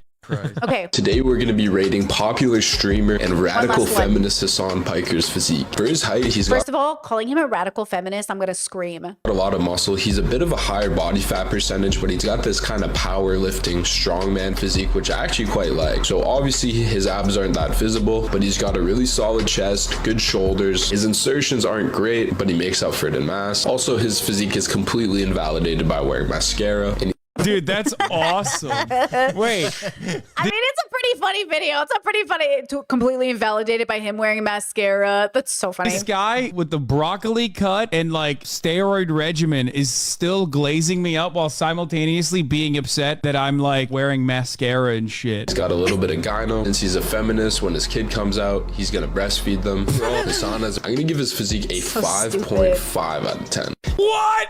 Wow. Dude, what? That's fucking awful. 5.5 is good. If Jay Cutler is 9, what did he give like Aiden Ross? Overall, I'm gonna give his physique a 1 out of 10, but don't let that discourage you. Today we're gonna be rating Okay. Funny. Okay, now, ladies, we have to decenter men. Yes? They, thems, he, hims. We must decenter men. In order to dismantle the patriarchy, you must decenter men, especially Hassan Piker, because he is your ally. You must not give in to your allies, okay? So Hassan's on tour right now, okay? And this girl put out this TikTok with Usher's Daddy's Home. Okay, I'm not gonna play it because I'm gonna get copyrighted. He says, the text says, he doesn't know it yet, but I shaved my whole body just in case. And then it's like a zoom in of Hassan, okay? Ladies, take this down and go to feminist meditation camp. Take this down, okay? No, you can't. Decenter men. Decenter men. Decenter men. I get it. The decenter men, though. Jesus Christ. Okay, this comment here says, this is going to make it to stream. I'm holding out hope for you. Bro, I swear to God, if this makes it to stream, okay, you can't engage. This is not good rhetoric. This is not healthy. Decenter men, especially your allies, okay? Like, Hassan Piker should not engage in this. I hope he does not show this on stream. He's like, this is so funny. This is not funny. This is like only funny with your friends. This is stuff you send to the group chat as a joke, as a meme, as a teehee. This is not stuff you put on the internet in hopes that he seriously will see it, because based off these comment sections, they're literally actually shooting their shot. And honestly, they're probably like 19. Okay, so again, decenter men. Decenter men, which is really hard. It is really hard. And I understand, right? We live in a world where men are constantly shaming women for even finding Hassan attractive. Look, you can notice people are attractive. There are lots of people that are like, yeah, they're attractive, whatever. But I'm a professional. And when you degrade me down to just a girl who's teehee having a crush, you're actually literally engaging in patriarchy. That's what Ethan Klein did when he went after Taylor Lorenz and said, Taylor, Hassan is never going to fuck you. That's why Ethan Klein is a scumbag, because he's like, how could you call me a misogynist? I'm going to sue all these women for thinking I'm a misogynist. When you literally said to a woman, Hassan Piker will never fuck you, because she, quote, defended him over like a smear campaign. That's why I say be very careful that you are not a Hassan hater. Be very aware that you are simply criticizing a man. Interesting that when women or anybody criticizes Hassan, oh, now they're an op, right? Oh, now they're an op. It's like, this is how minorities are silenced. Because out of all the people we should be the most critical of, it's the people who are, quote, fighting for us. Oh, so you say you're representing me? So you're the one who's representing me? Well, then you better show up. Because I don't expect people who aren't representing me to pass some sort of test. They're shit. But you, who says you're doing this for me? Okay, girl, then show up. Okay? So Ethan Klein engaging in misogyny, boo. Okay, him suing women, boo. Him attacking, remember this? I understand my announcement that I'm going to sue Shonda Black was upsetting to some. Therefore, in an act of superhuman grace, I will make you this offer. If the snark subreddit, Taylor Lorenz, and Kat Tenbarge all apologize for calling me misogynist, I will consider dropping the lawsuits against Sean.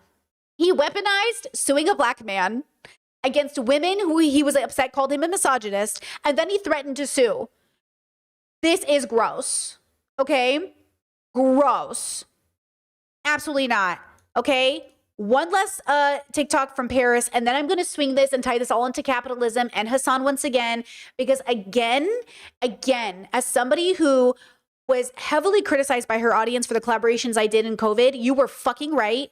I shouldn't have done those collaborations, and no one should be doing those collaborations. And it's so interesting that men get to do those collaborations because, quote, they're fighting the good fight, when you know for a fact they are farming views. And I know because I'm a YouTuber.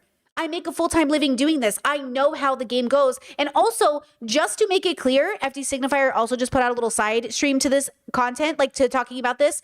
Engaging in fights, engaging in drama, is a part of the problem.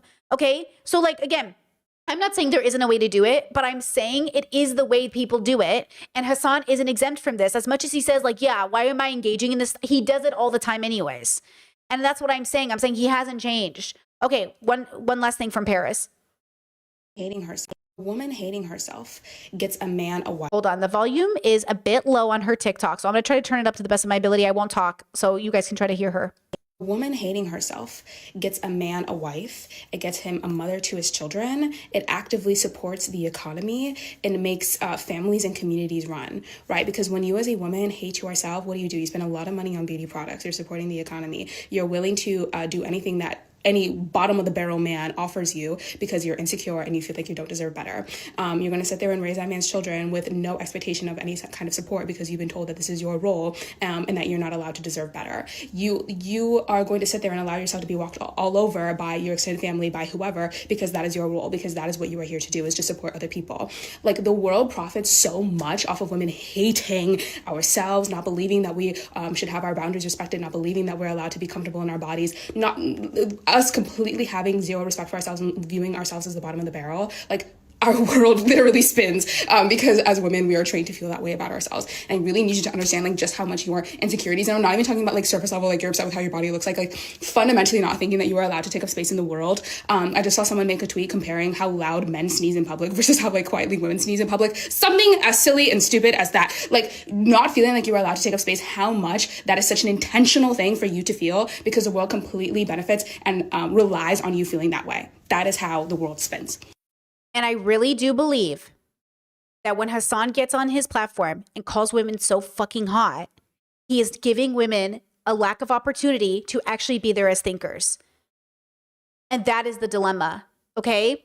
That whether we like it or not, he is actually putting them in a position to not get to show up as intellectuals.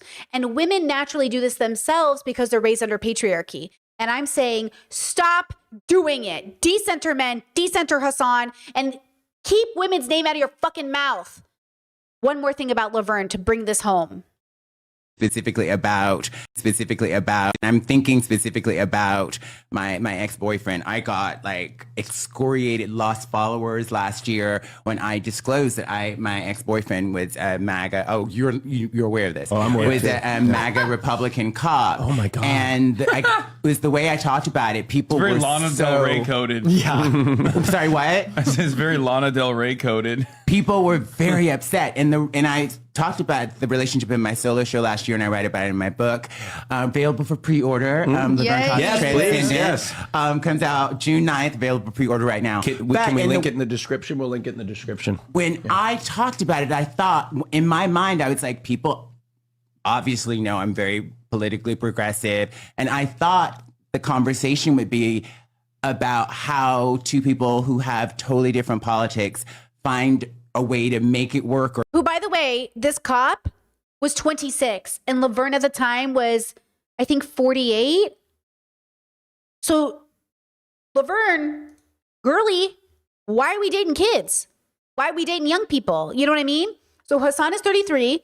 This white cop she dated was 22. Wait, 22? 26. Okay. Why are we doing that? See, that hasn't even been deconstructed in itself. Not, and the connection that actually exists beyond politics, the soul connection, because I think our souls, you know, can disagree with this. There's souls that people have that are like, that transcend, I think, who we vote for and the things, whatever programming we have. And I'm thinking. Yeah, sure. We're attracted to people and they also happen to be MAGA, but that's like a part of the dysfunction and the toxicity, right? Like, so we understand she's older. We understand she's in that position. And look, you know, not everyone ever has a history of dating a Republican. I mean, I certainly haven't. But yet I've dated liberal men that were assholes. I've dated liberal misogynists, but I've never dated a Republican. And so I'll just tell you this as somebody who's dated toxic liberal men, it doesn't have much of a difference. Like MAGA men, liberal men, they're kind of the same. Like you hope they're different until you date one. You're like, you might as well just be a conservative. That's how I feel about the Democrats in general. You might as well be Republicans. You might as well be. That's why people can't understand, right, the criticism. Ethan can't understand the criticism, but I would argue neither can Hasan. I think it's really hard for men to truly understand the position of power they are in, especially when you talk about bubbles that are primarily male dominated. And then when you show up femme presenting or they, them, or queer, it's very hard to understand the power you have in these situations because these men, and I mean this with I relate to this so heavily, you're a weirdo. You're a former fat kid. You've struggled with your weight. People haven't always loved you. And now you're on the internet and now people think you're cool and people call you daddy and people think you're funny. You know, Ethan Klein, people think he's funny. People think, you know, Hasan is hot, whatever. And there is, like that validation is intoxicating to these men because they weren't the cool kids when they were coming up. They never got it as kids. And now that they're getting it as adults, it's like, oh my God, every streamer bro that's why clavicular is reinforced by this idea that hot people have privilege, because he sees it in this world, and Hassan is a great example of it. Hassan is exactly why clavicular hits himself in the face with a hammer. Because clavicular is younger, 20, 21, and he knows, while Hassan knows, he's handsome, he's not a fat kid anymore. People literally thirst trap Hassan. His own fans thirst trap him. This reinforces that patriarchal standard of beauty. It reinforces all the bullshit. And then it shows up in dating spaces. Whether we like it or not, it's a reinforcement of patriarchy. Okay? And like, look, I want to show you this clip of Ethan being absolutely fucking crazy. Because this is not what I'm saying, but this is what bad faith people will think I am saying, that I am not saying, okay? And this is why any criticism of Hassan must be from a more radical position, a more left position, because otherwise, the Democrats might think you're on their side, boo, or the conservatives might think you're one of them, boo.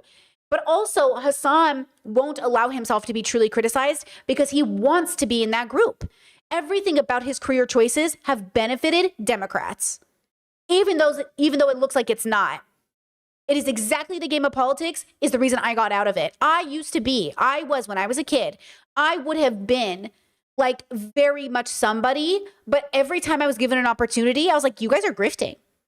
I can't do this. And they're like, Brittany, everyone's doing this. I was told everybody is doing this. And I was like, I'm not doing this. I'm too autistically honest for this. I can't do this. And when I see it in other people, I'm not saying Hassan is directly grifting.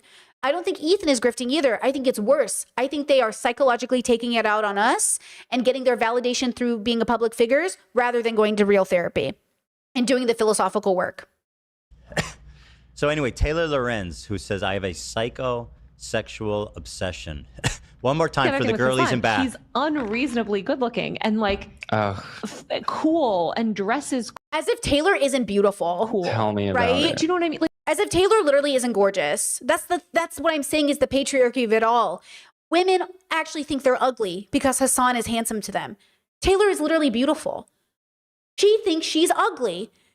That's what everyone is doing when you're like, Hassan is so hot. You're so hot. You're hot. What are you talking about? Like Hassan. You guys are grown-ups. 40-year-old have woman. some fucking, have some, you have no shame? Aren't you embarrassed? Have some What are you conviction. doing? Why are Everything with Hassan. Are you children? Both of these people. Now, Ethan is saying this from a place of jealousy. He's not being critical. He's not doing philosophical work. He's not doing deconstruction work. He is a misogynist. So Ethan, the pot meat kettle, Ethan has no place to have this criticism for Taylor or anybody else. I am more the person to have this criticism because mine is rooted in at least the right side of history, if you will, or I don't know how to say it, but I am more right, period. Okay. This also shows up in my work. You obviously have seen how I have also changed the way I show up on stream. I've actively changed. And these boys aren't. None of them are making the changes needed to actually do the work. Now, okay, here's one of the girlies I'd like to bring up too, as it relates to Hassan and this whole structure. This is the capitalism at all. So we know Ethan's a capitalist, right? We know Ethan is a capitalist, a really good example of somebody who thinks they're a progressive, but they're a liberal. They're a capitalist, right? Okay. Then we have Pokimane, who's the same. Pokimane thinks she's a progressive, but she isn't. She's a capitalist and she's a liberal, right? Okay. Hassan hangs out with these people.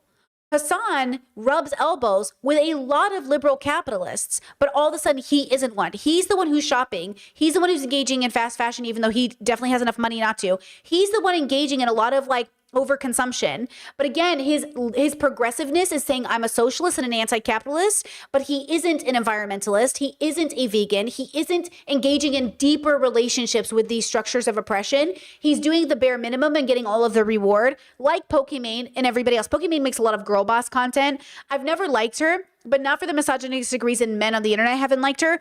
I don't like her because she's such a capitalist and it's a disappointment. Example. Do you think someday we'll have a revolution like that in America? Right? It's getting This is a stream she's doing, okay? there, right? You already have one. Another one. What's going on? The wealth disparity is getting bad. The wage gap, I hate that shit. No, wealth disparity. Wealth disparity. Wage gap is like between men and women. Men and women, we love each other. Facts. And we hate the rich. Anyways. too much.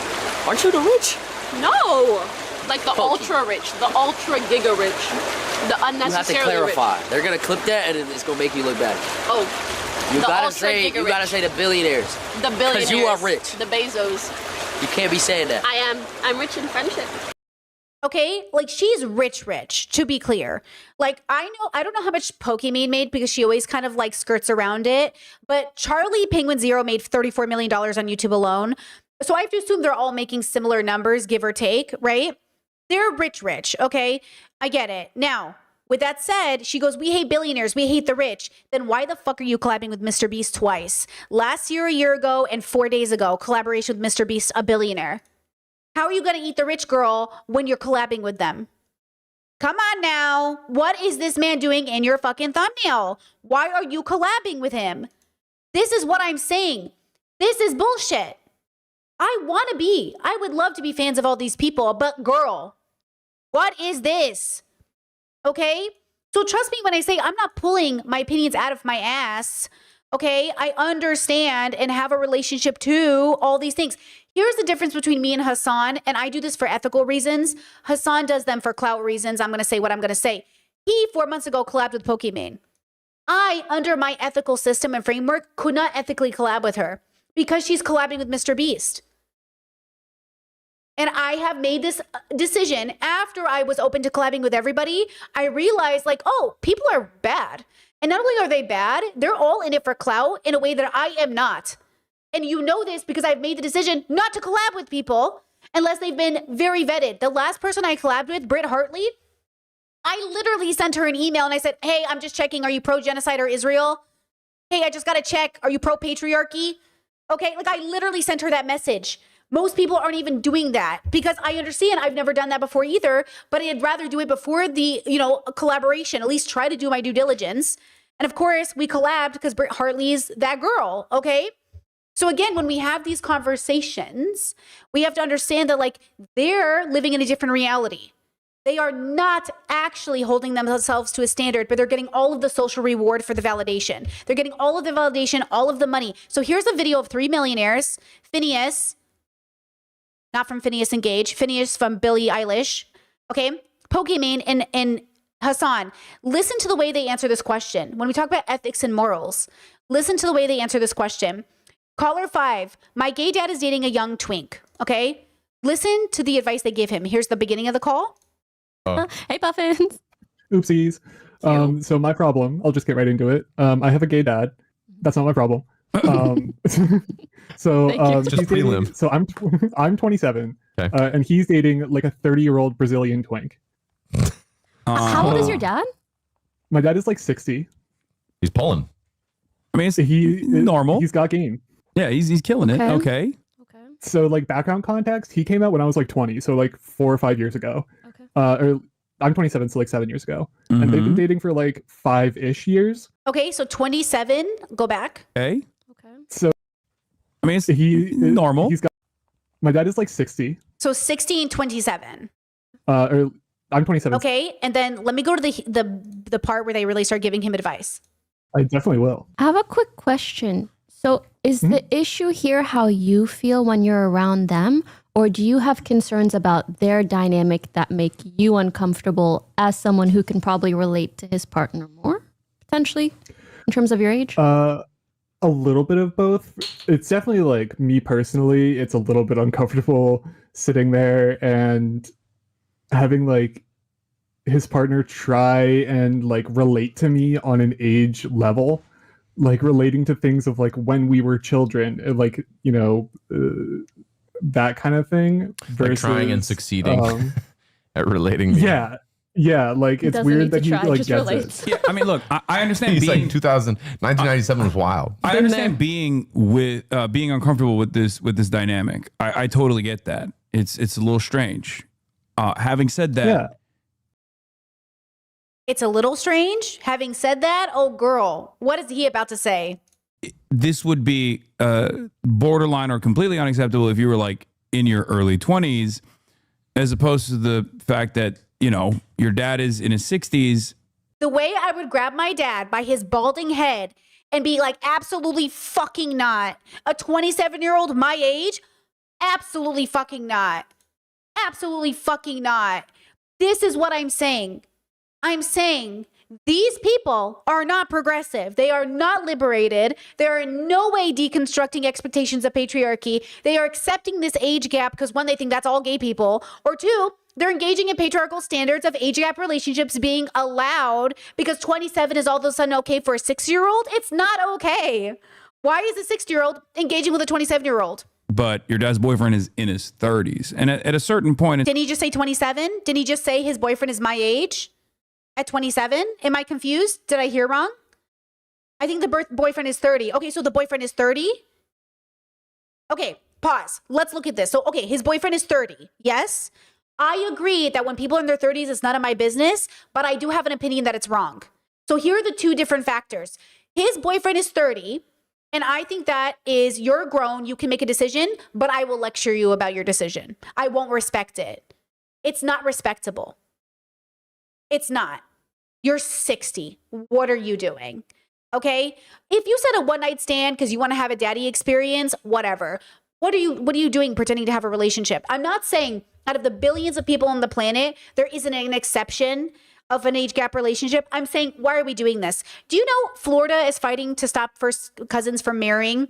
And people are like, I didn't even know that was a thing here. Do you know there are multiple states, including California, that allow same-sex marriage last time I checked? That allow first cousin marriage last time I checked?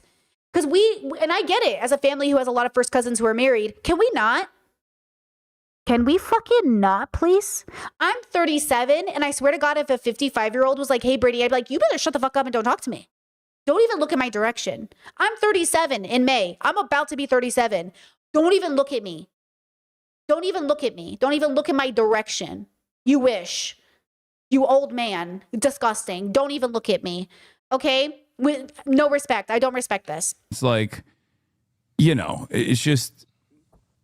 You gotta place his level of comfort, especially as someone who's like only recently come out and is going through the motions and experiences. Like, I don't know how long lasting this relationship will be. Oh yeah, because when everyone comes out, they're now allowed to go experiment. Listen, do it in private. Do it as an experiment. Then again, why are we normalizing this? No, this is my dad, bro. My dad. I'd be like, absolutely not, Dad. And even if it is long lasting, and by the way, thank God I grew up with a father that would never. Thank God my father, my whole life, was like, absolutely not. When I dated guys who were older than me, he's like, Brittany, no. Like every time he's like, these men don't respect you.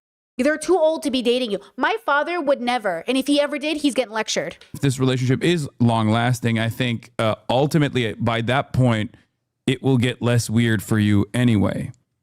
It's been like 4 or 5 years so far. Yeah, I don't think it's about whether like this age dynamic is ethical or legal. Okay, clearly it's legal. Right? I think maybe you feel like if you were in your dad's shoes or the other person's shoes, you wouldn't do that. So maybe it's a disagreement of like how you would go about things in a way, or feeling like a disconnect between you and your father. I feel like if I was you, I might... Wait, did they say, guys, I missed it. Did they say they were dating 4 or 5 years? So 25 and 55? That's even worse. Did I miss that? You guys are saying that's what you heard? Wait, I missed that too. That's even worse. Anything, want to get to know the relationship a little bit better and to know whether or not there is a weird dynamic there or not. If there is, I would talk to my father about that. If there isn't, maybe you'll grow to actually love the relationship and it's actually healthy. It's really, really hard to tell just knowing ages. I also feel like I have a little bit of like some weird reverse prejudice here, where if your dad was 16, he was dating like a 25-year-old, 30-year-old woman, I might be more kind of... If I'm not mistaken, didn't Billie Eilish infamously date a man much older than her when she was really young, and that's her brother? Is that not true? Fact check me.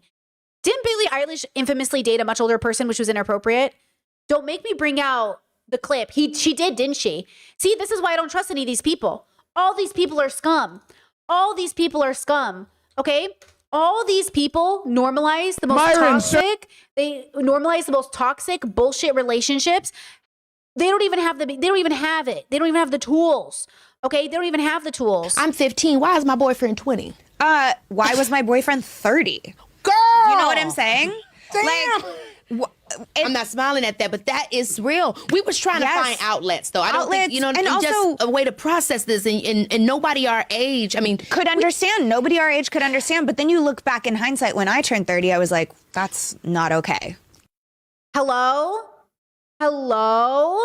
That's what I'm saying, girlies. So here we have the alleged progressives, the alleged liberals, the alleged good guys taking a call for advice and in no way going, what the fuck is wrong with your dad, bro? Like, what the fuck is seriously wrong with your dad, though? Dubious about the whole thing. But the fact that it's a gay relationship makes me be like, great, cool. I don't know. Well, also, That's and so also weird. because he like recently came out. That's what I'm saying. It's not like I'm dumping your Yeah. mom who was my age and I'm just dating a younger, younger lady. woman. So what, because he recently came out, he can date younger people? Like he's like, I've made a whole big life change, you know? I actually kind of understand the gay math part where it's like when you have a smaller dating pool, the dynamics are different. But ultimately, No. I had a man once convince me temporarily. I was so stupid. I had a man genuinely temporarily convince me, I am so stupid, that he had to date girls who were basically just out of high school because no women his age could relate to how progressive he was. And I actually believed that for a little bit. For just a second, I believed him. And then I was like, Brittany, wake up! These abso-fucking-lutely not. I feel like given the age range, like you really don't know until you get to know the relationship. Well, sometimes it's perfectly normal and sometimes it really is an unhealthy dynamic. Like how much does You would have to be so much of the exception that you would have to basically be an anomaly. And I know if I know anything about life, we're almost never the exception. how much does it bother you? Like it's like it's really ruining your relationship with your dad? Because if that's the case, then you should have a conversation with him about it and be like, Dad, this dude is my age. What the fuck are you doing? No, my dad and I still chill. It doesn't it affects like holidays because, you know, like I live at my mom's and he'll come over and like visit because I can't get to his house because I'm disabled. And he lives on a hill, which is hard in a wheelchair. But he'll my grandmother isn't doing so well, so we like go as a family and visit her, and my mom will. Yeah, it's just silly. This is all so silly.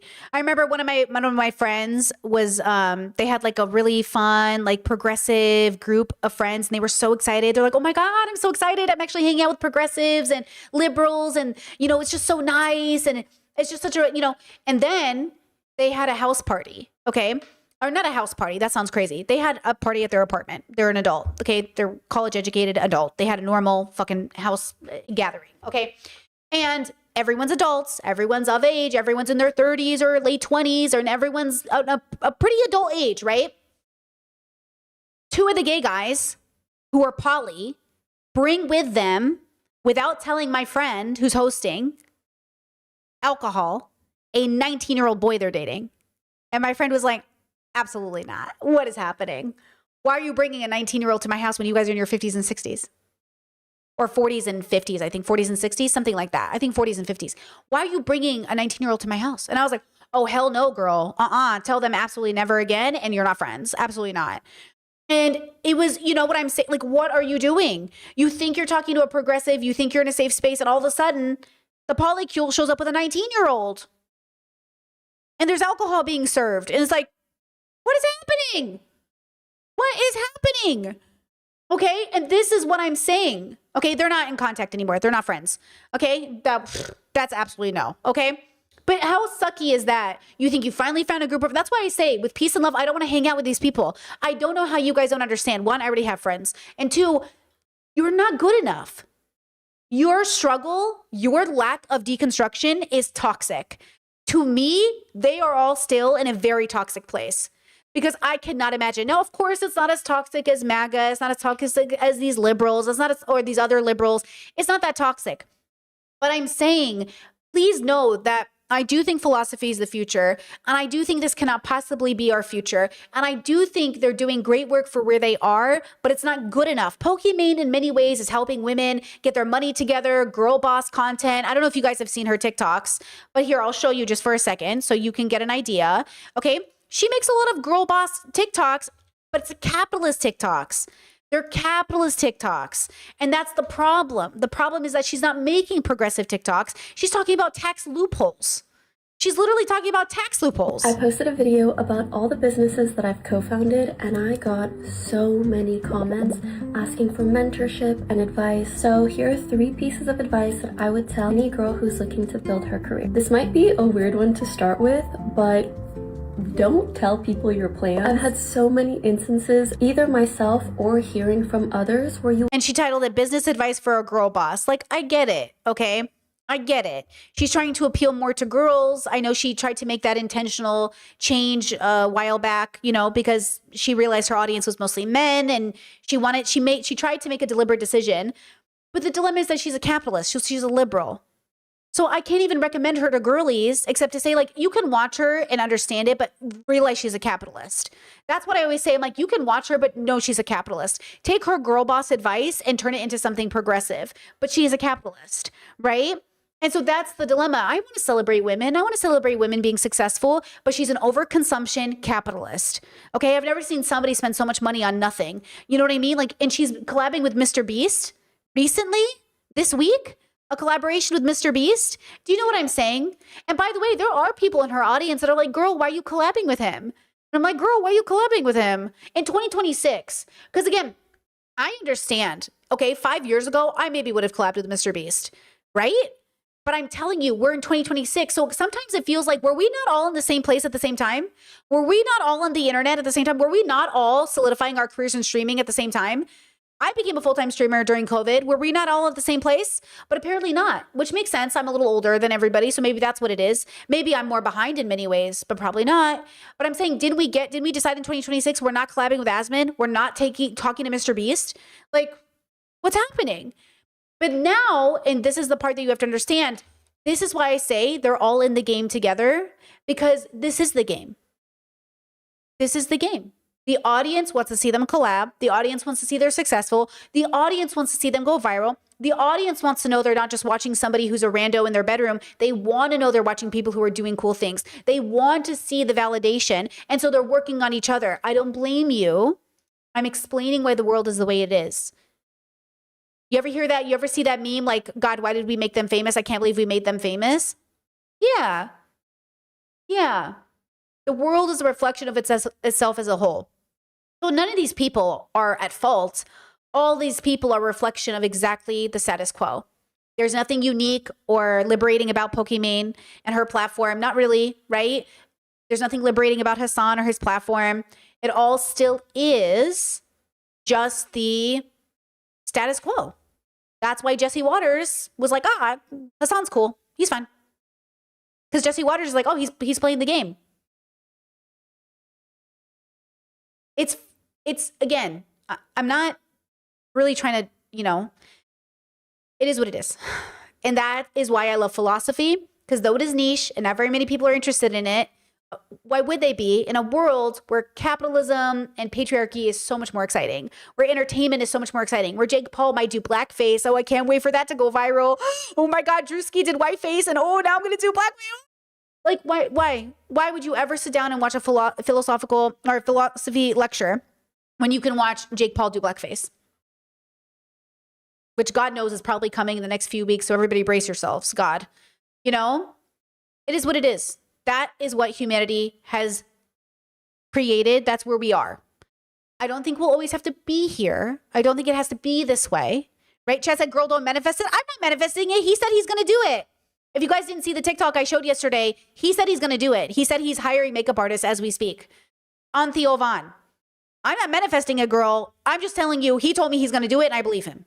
It's Jake fucking Paul. Why wouldn't he? Right? So that's the problem. He's openly announcing he's about to do it, and and Theo goes, yeah, well.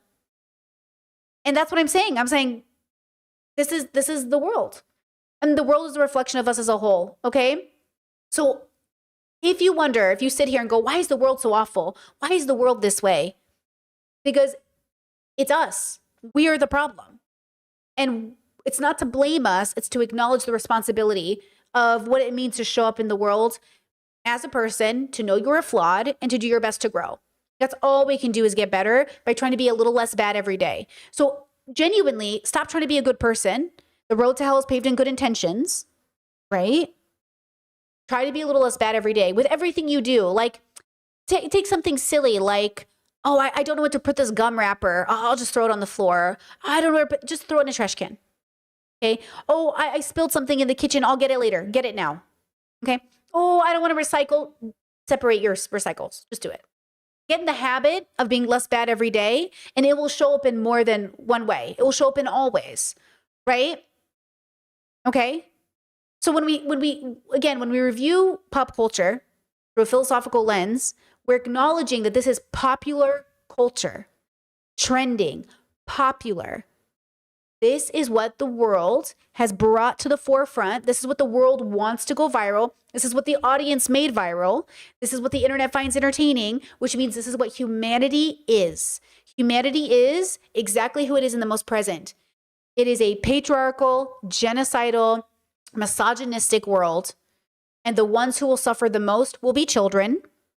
And the people after that will be femmes. And the people after that, well, everybody else, I suppose. But no, first and foremost, it will always be children first. And that's why we need to live in a world that prioritizes the safety and the education and the health of our most vulnerable populations, which is the human beings we bring into the universe so fucking casually, with no fucking thought or consideration for who they are or the world we're about to bring them into. We should want our children to be born into a world that we can vouch for and advocate for and say is worth existing in.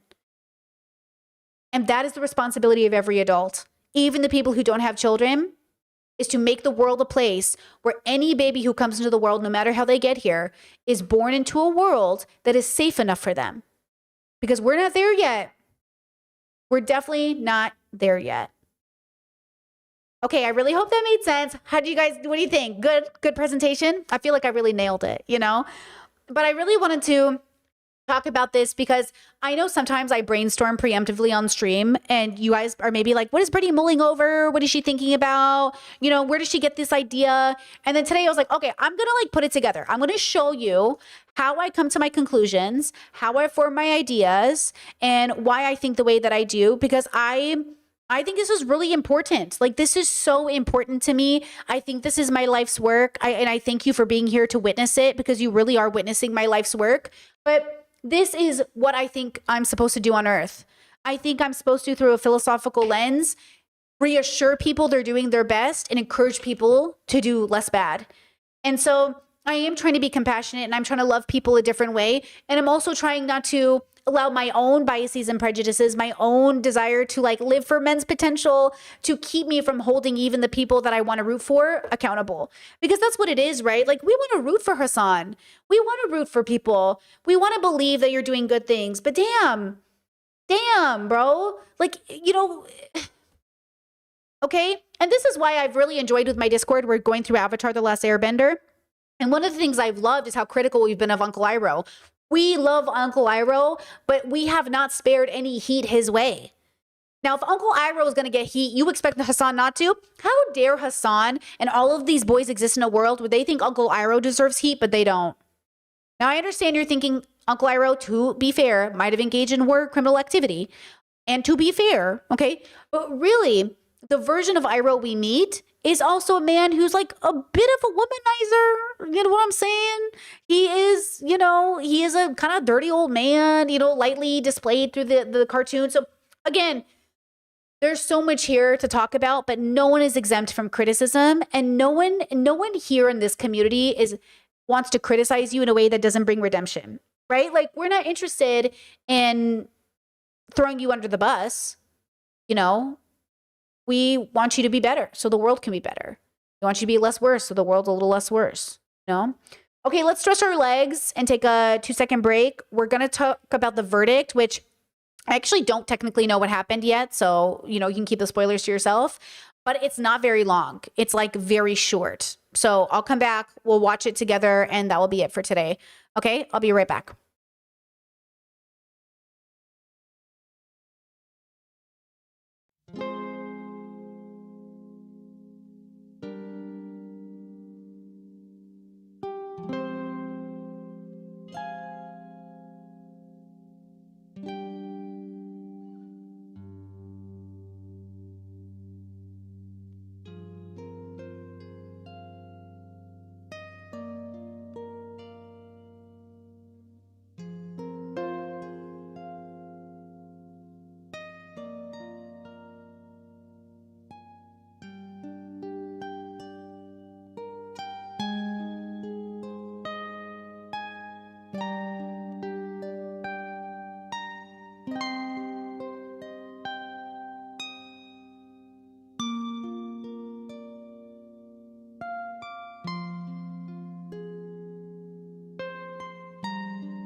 All right, I'm back.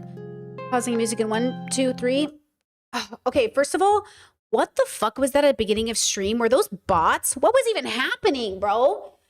All those people in my chat being like, talk about the trial, we don't care about the war. Were those real people? That's why I said I didn't want the true crime community in my chat. Because though I think some of them are bots, some of them said my name, like, Britt, talk about the trial. Are they the true crime community people? You know what I'm saying? Like, what was that? Thank you to my mods, guys. You really caught them fast. I tried my best too, but Jesus, like, what was that? And that's what I'm saying. Like, sometimes I really, as a YouTuber, it's so hard.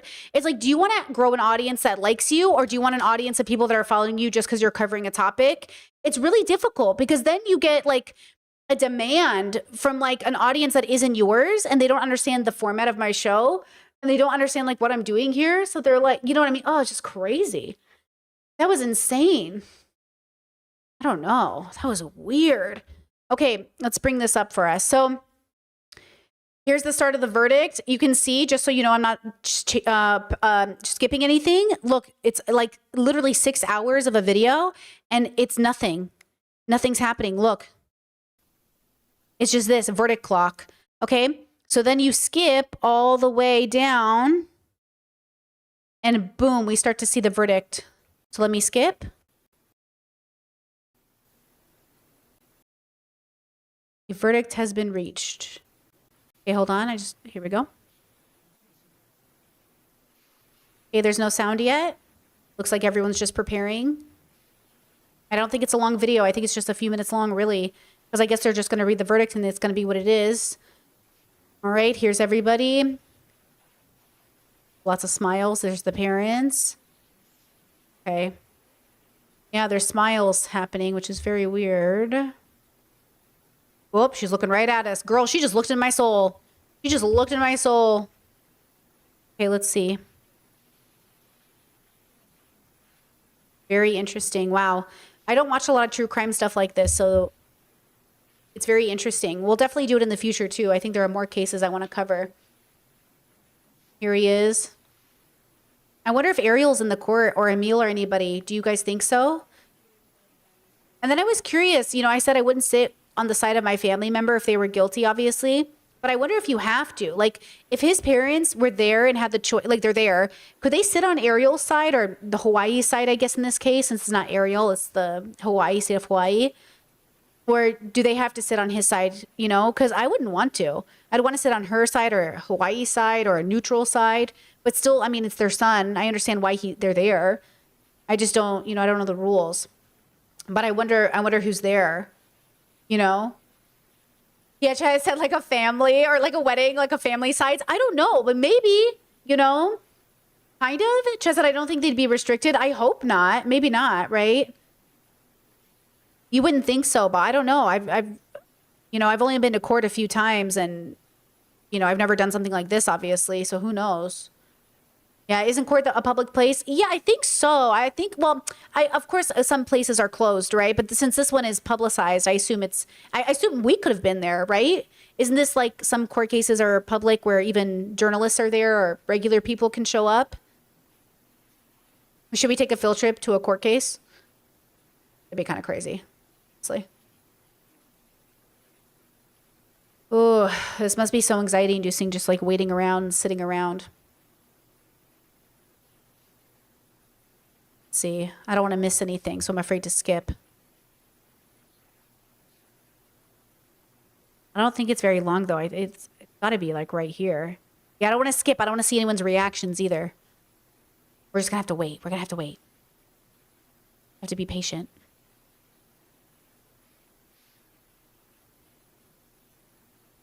Yeah, Chad said I'm getting anxious. I know, I'm getting so anxious. Like I'm sweating. I'm literally sweating. I just know the few times I have been to court was the worst experience of my life. I felt like vomiting the whole time. You really feel like you're so in trouble, even when you're not in trouble. Like, even when you're innocent, you feel so bad. It's such a bad feeling. Oh my gosh.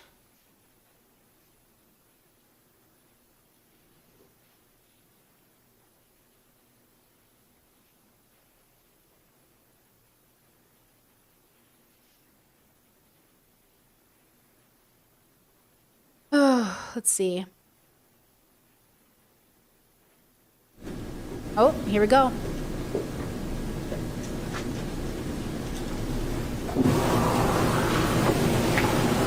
All right, let's hope. Let's see. Will justice be served today?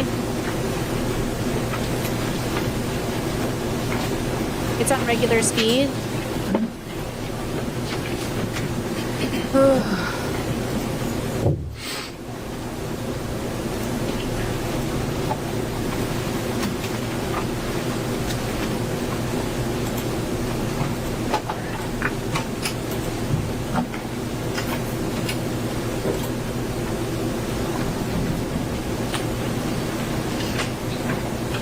My God, the anxiety is insane.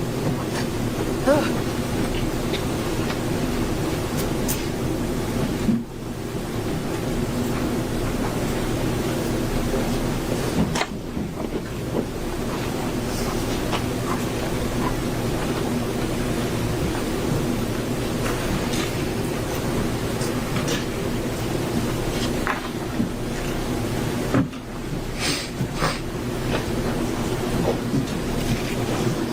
Oh, okay. I guess they were waiting on them, maybe? Woo.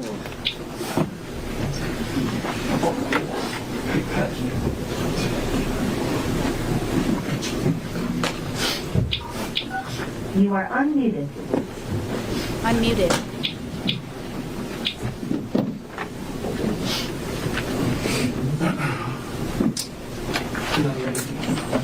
Oh, sorry. Yes. November. Well, case number 7, State of Hawaii versus Gerhard Koenig, 1 CPC-25-373 for further jury trial. Counsel, can I have your appearances, please? Good afternoon, Your Honor. Deputy Prosecuting Attorney Joel Garner for the state. Also present is Deputy Prosecuting Attorney Franklin Don Bucaro, Jr. Afternoon, Mr. Garner. Afternoon, Mr. McCarr. Good afternoon, Judge.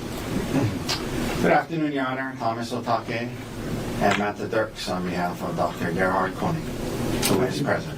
Afternoon, Mr. Otake. Afternoon, Mr. Dirks. Afternoon, Dr. Koenig. Afternoon, Your Honor. Gentlemen, all of you can be seated. Also, I wanted to raise a few things on the record. The court received communication number 1 this morning from the jury at 10:28. I did not send it out to you, and when I read it out loud to you, you can understand why. The jury wrote asking 6 questions. 1, may we please have blue painter state? 2, may we please have large post-its? 3, may we please have other colored dry erase pens? 4, may we have another whiteboard? 5, an easel for a notepad. 6, regular markers. Cute. I didn't send this through to you. It was more just asking for supplies. So the court answered the communication at 10:35 stating the court will collect and provide the requested materials. The additional whiteboard may be difficult, but we will look for one or a suitable substitute. With respect to the handling of the communication number 1 from the jury this morning, Mr. Garner, any objections by the state? None from the state. How about you, Mr. Otake? No, Your Honor. Thank you. That would have been crazy if he was like, And then yeah. Communication number 2 was received at 2:18 this afternoon, stating we've reached a verdict. And Okay. before the jury goes back into the courtroom, counsel, is there anything else you want to take up on record? Mr. Garth. Nothing at the moment. Mr. Otake. No, Your Honor. And Ms. McCallum, the jury is ready. We'll take them. Oh my God, okay.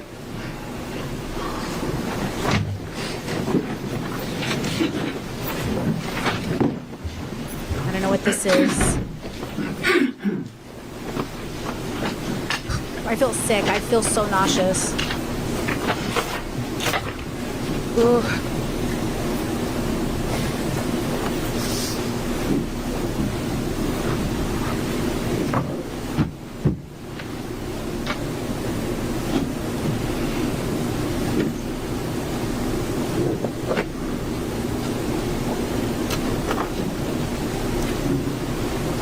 They're gonna go back. They're gonna go back, I think.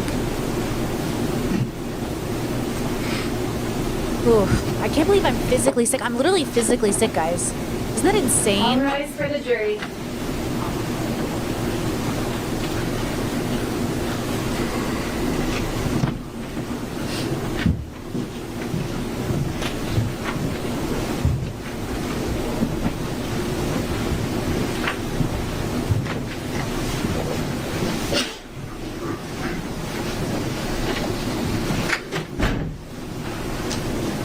Okay.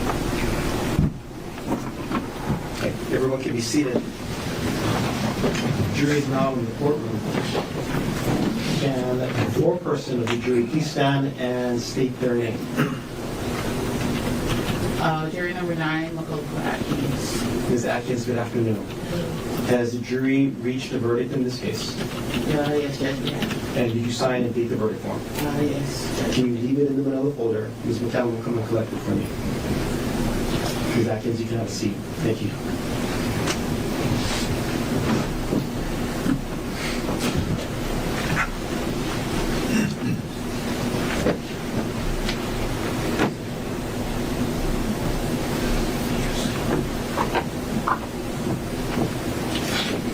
Dr. Koenig, can you stand as the clerk of the court reads the verdict of the jury? Case number 1 CPC-25-00000373, State of Hawaii versus Gerhard Koenig. We, the jury in this case, finds the defendant guilty of attempted manslaughter based upon extreme mental or emotional disturbance, dated 4/8/26 by the foreperson.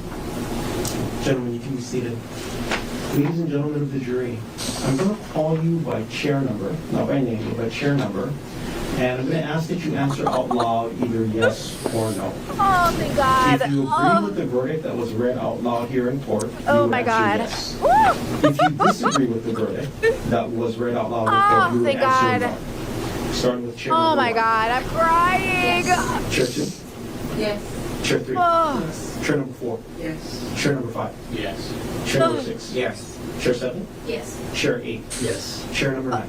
Yes. Chair 10. Yes. Chair number 11. Chair number 12. Thank you very much, ladies and gentlemen of the jury. Dr. Koenig, the verdict of the jury is indeed unanimous and consistent with their verdict. The court judges you guilty of attempted manslaughter in this case. Ladies and gentlemen of the jury, I am going to send you back into the jury deliberation room one more time. There's a little bit more paperwork that you'll need to complete with Ms. McCallum. I will make myself available. I'll come into the jury room in about 5 minutes in case anybody has any questions. I'm happy to answer any questions that you might have. You don't have to wait though. If you want to get an early head start on your commute home, you're free to do so. When you leave, in the hallways of the courthouse, the attorneys might be outside. They're always interested in hearing feedback from the jury. In addition, there's media that has covered this case. There will be members of the media out in the hallway as well. Some of them may invite you to talk about your jury experience. You're free to talk to anybody that you want to now that your jury service is just about at an end. Just to be clear, guys, it says Hawaii doctor found guilty of attempted manslaughter, which I'm a little confused on the legality of this, like how long he'll be in prison, what it will look like. So obviously, they said for mental, so I'm not sure if it was like a crime of passion in their head, but he was at least found guilty. So maybe it's not like premeditated or degree or murder in the first degree. Is that how you say it? But okay, there you go. 20 years-ish, but he's speaking. 20 years? However, if you don't want to talk with anybody, appealing, not speaking. I was like, what? He's appealing. Okay. you don't have to. And that includes me. Which from my understanding is normal. Here's his parents. From my understanding, it's normal to make an appeal. Guys, that made me so emotional though. Oh my God. So you don't have to wait for me to come into the jury room. If you don't want to talk to anybody, including me, you're free to leave. But before you do go, though, if I do not have a chance to speak with you, on behalf of the parties and the rest of the judiciary, thank you very much for your time and your service. We started this case, it feels like a month ago. It's been a long haul for all of you. It has not been easy. We never thought it was going to be easy when we started this case. We already talked about how hard. Yeah, chat's saying they specifically ruled that it wasn't premeditated and was a crime of passion. For the story, the way the story is, I'll take it. I think he was looking for an opportunity to kill her.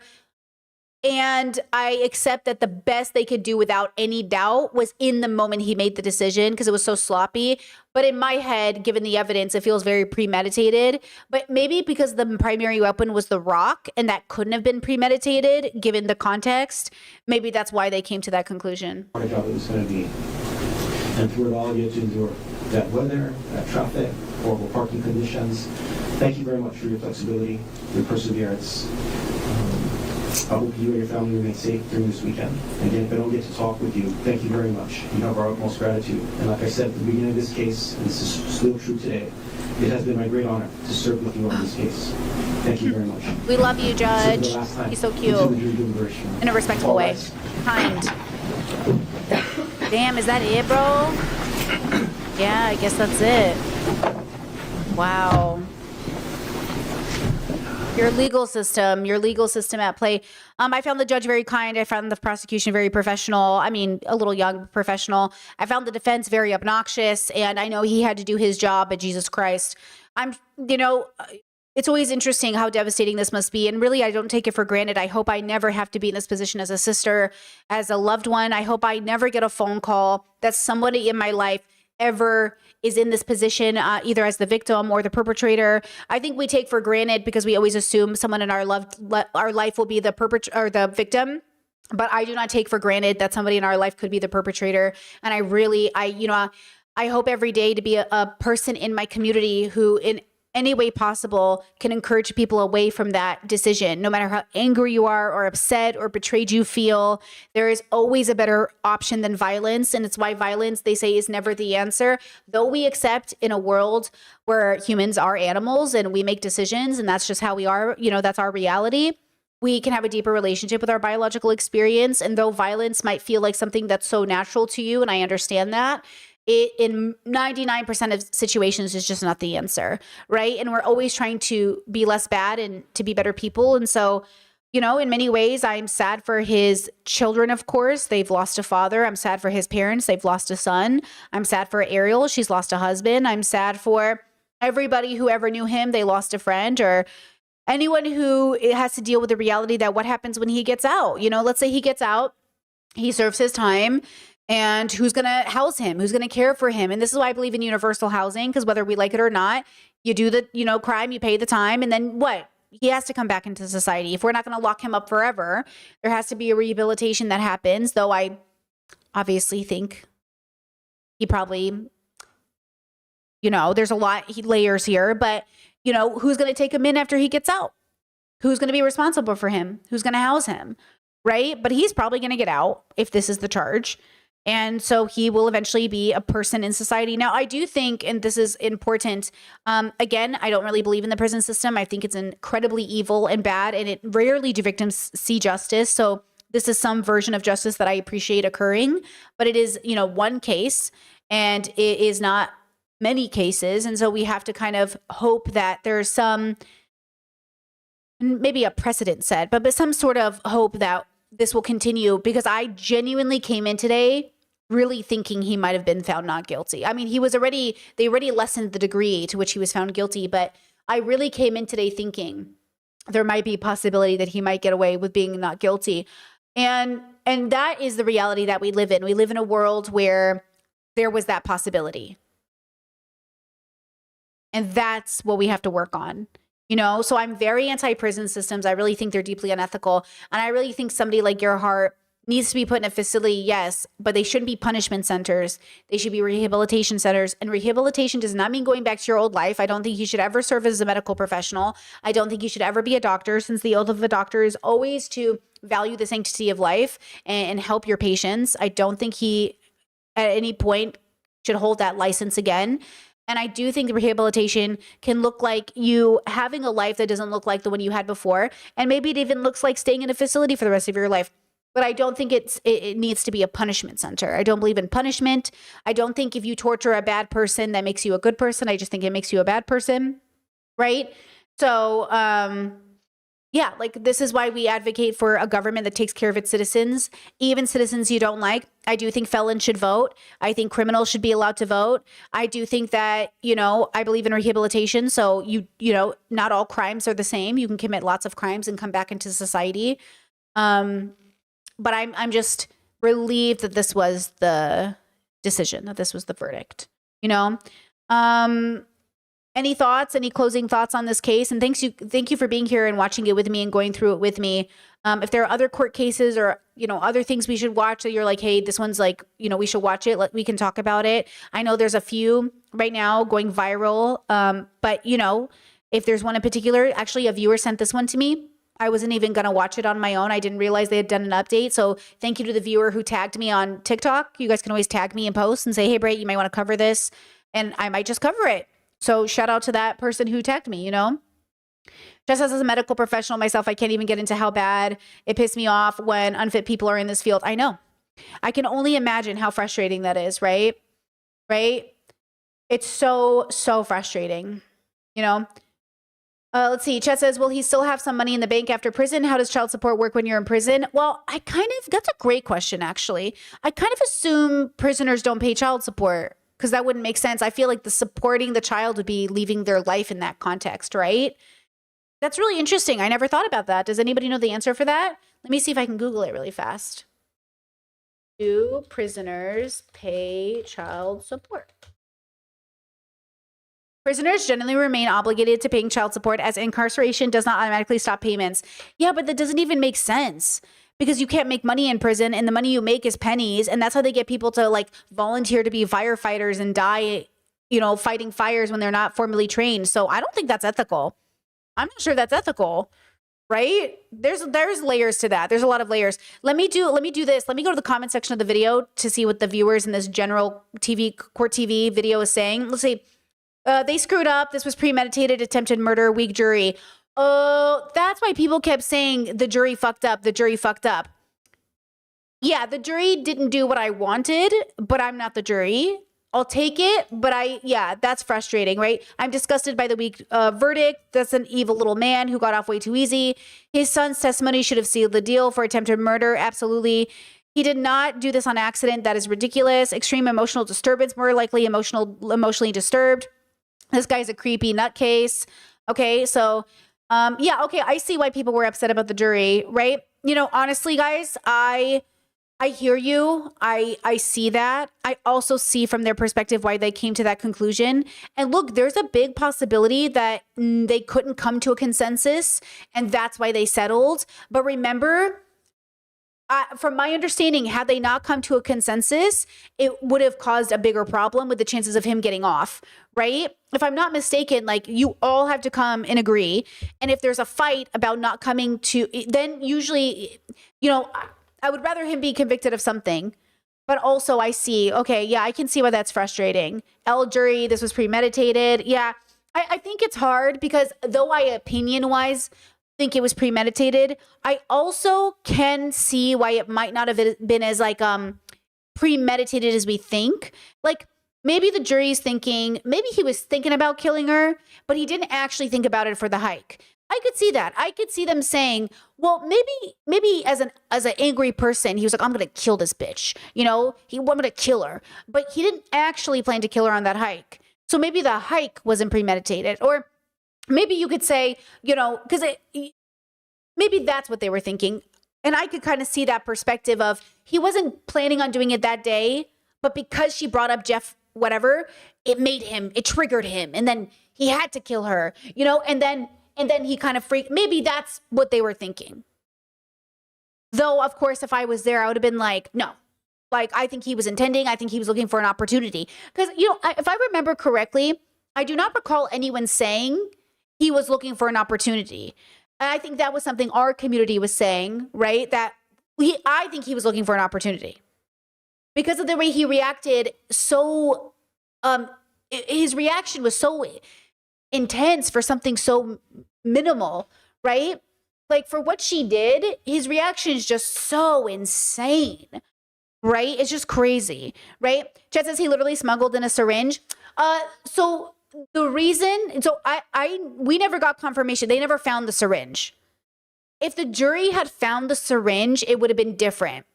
But they never found it. It never got admitted to evidence, right? They didn't find the syringe. There was no evidence of the syringe. It was only her testimony, which is why the defense lawyer said it was he said, she said.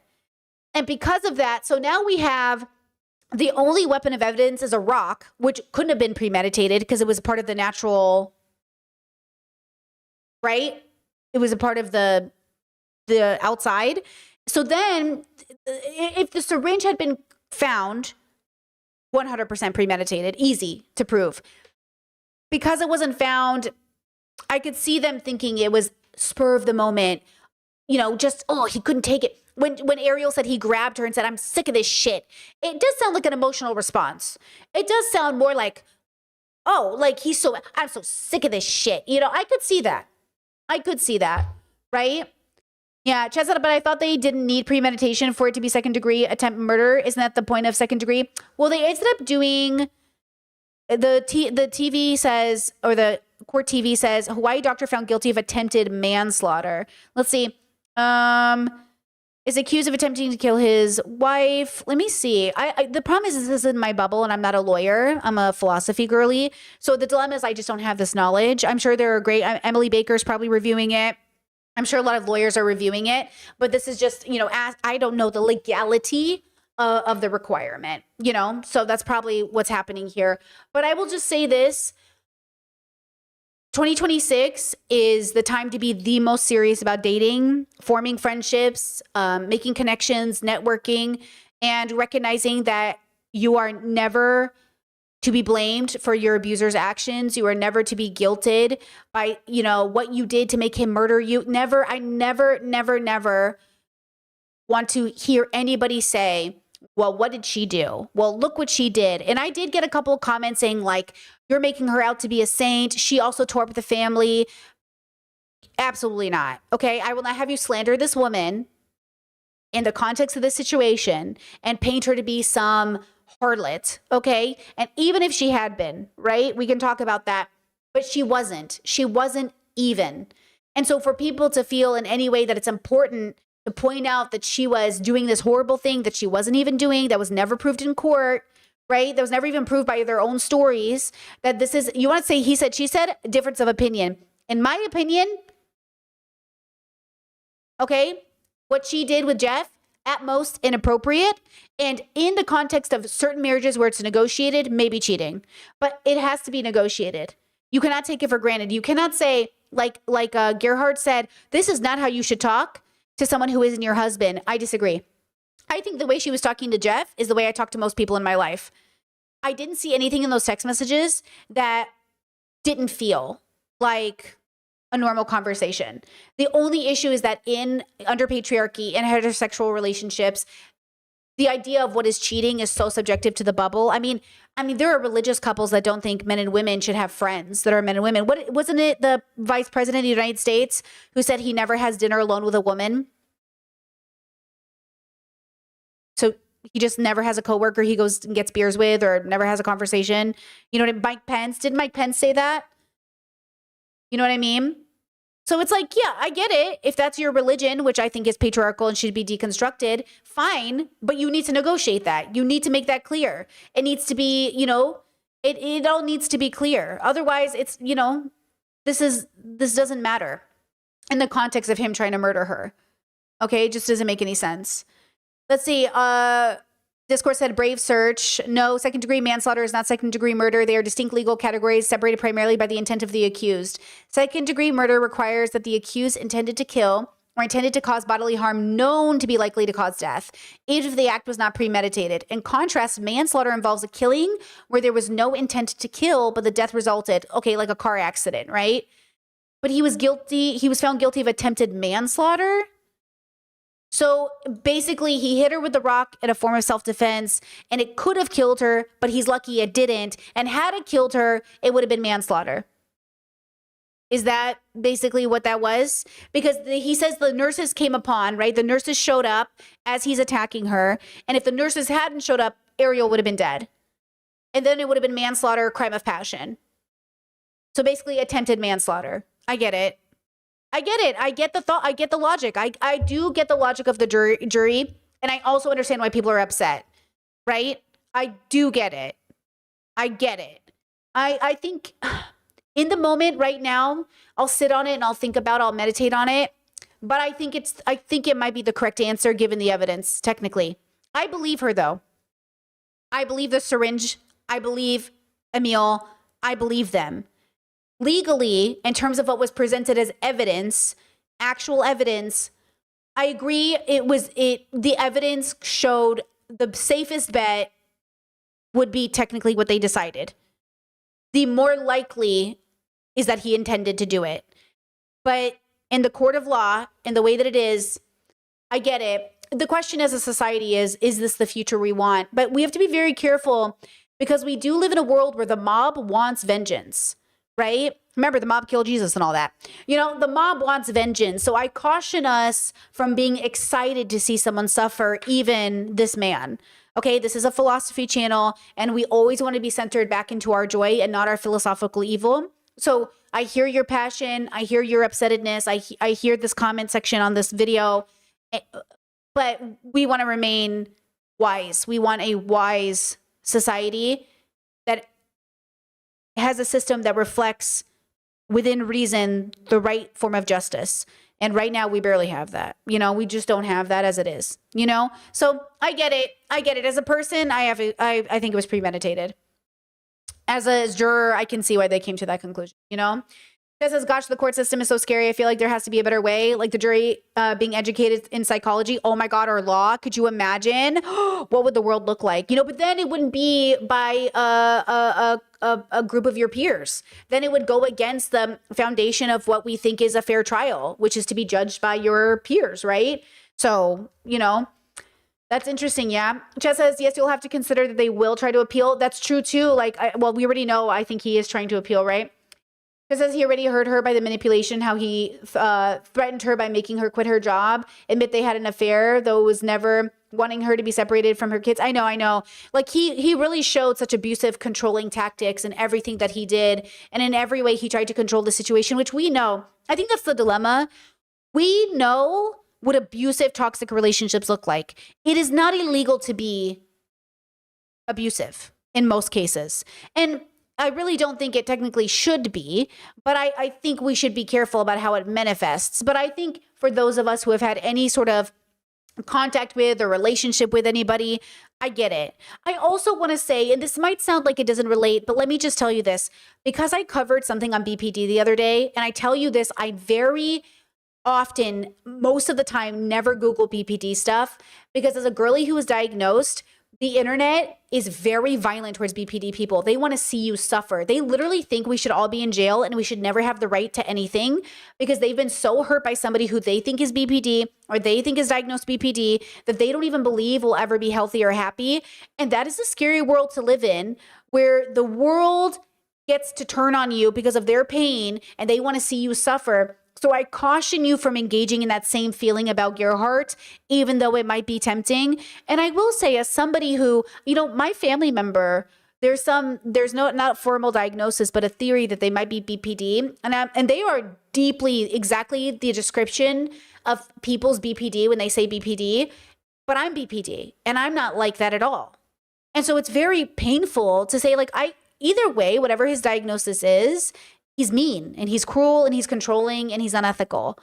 More than a diagnosis, he's just a bad person. And I'm not a bad person and I have BPD. And it's very hard to live in a world where you're associated and the mob comes at you. And that's why I say you can't judge people based off a diagnosis. You have to judge people by the content of their character. So when we sit here and we say, I've been abused, I know abusers, I know controlling people, I know you do. I know I do.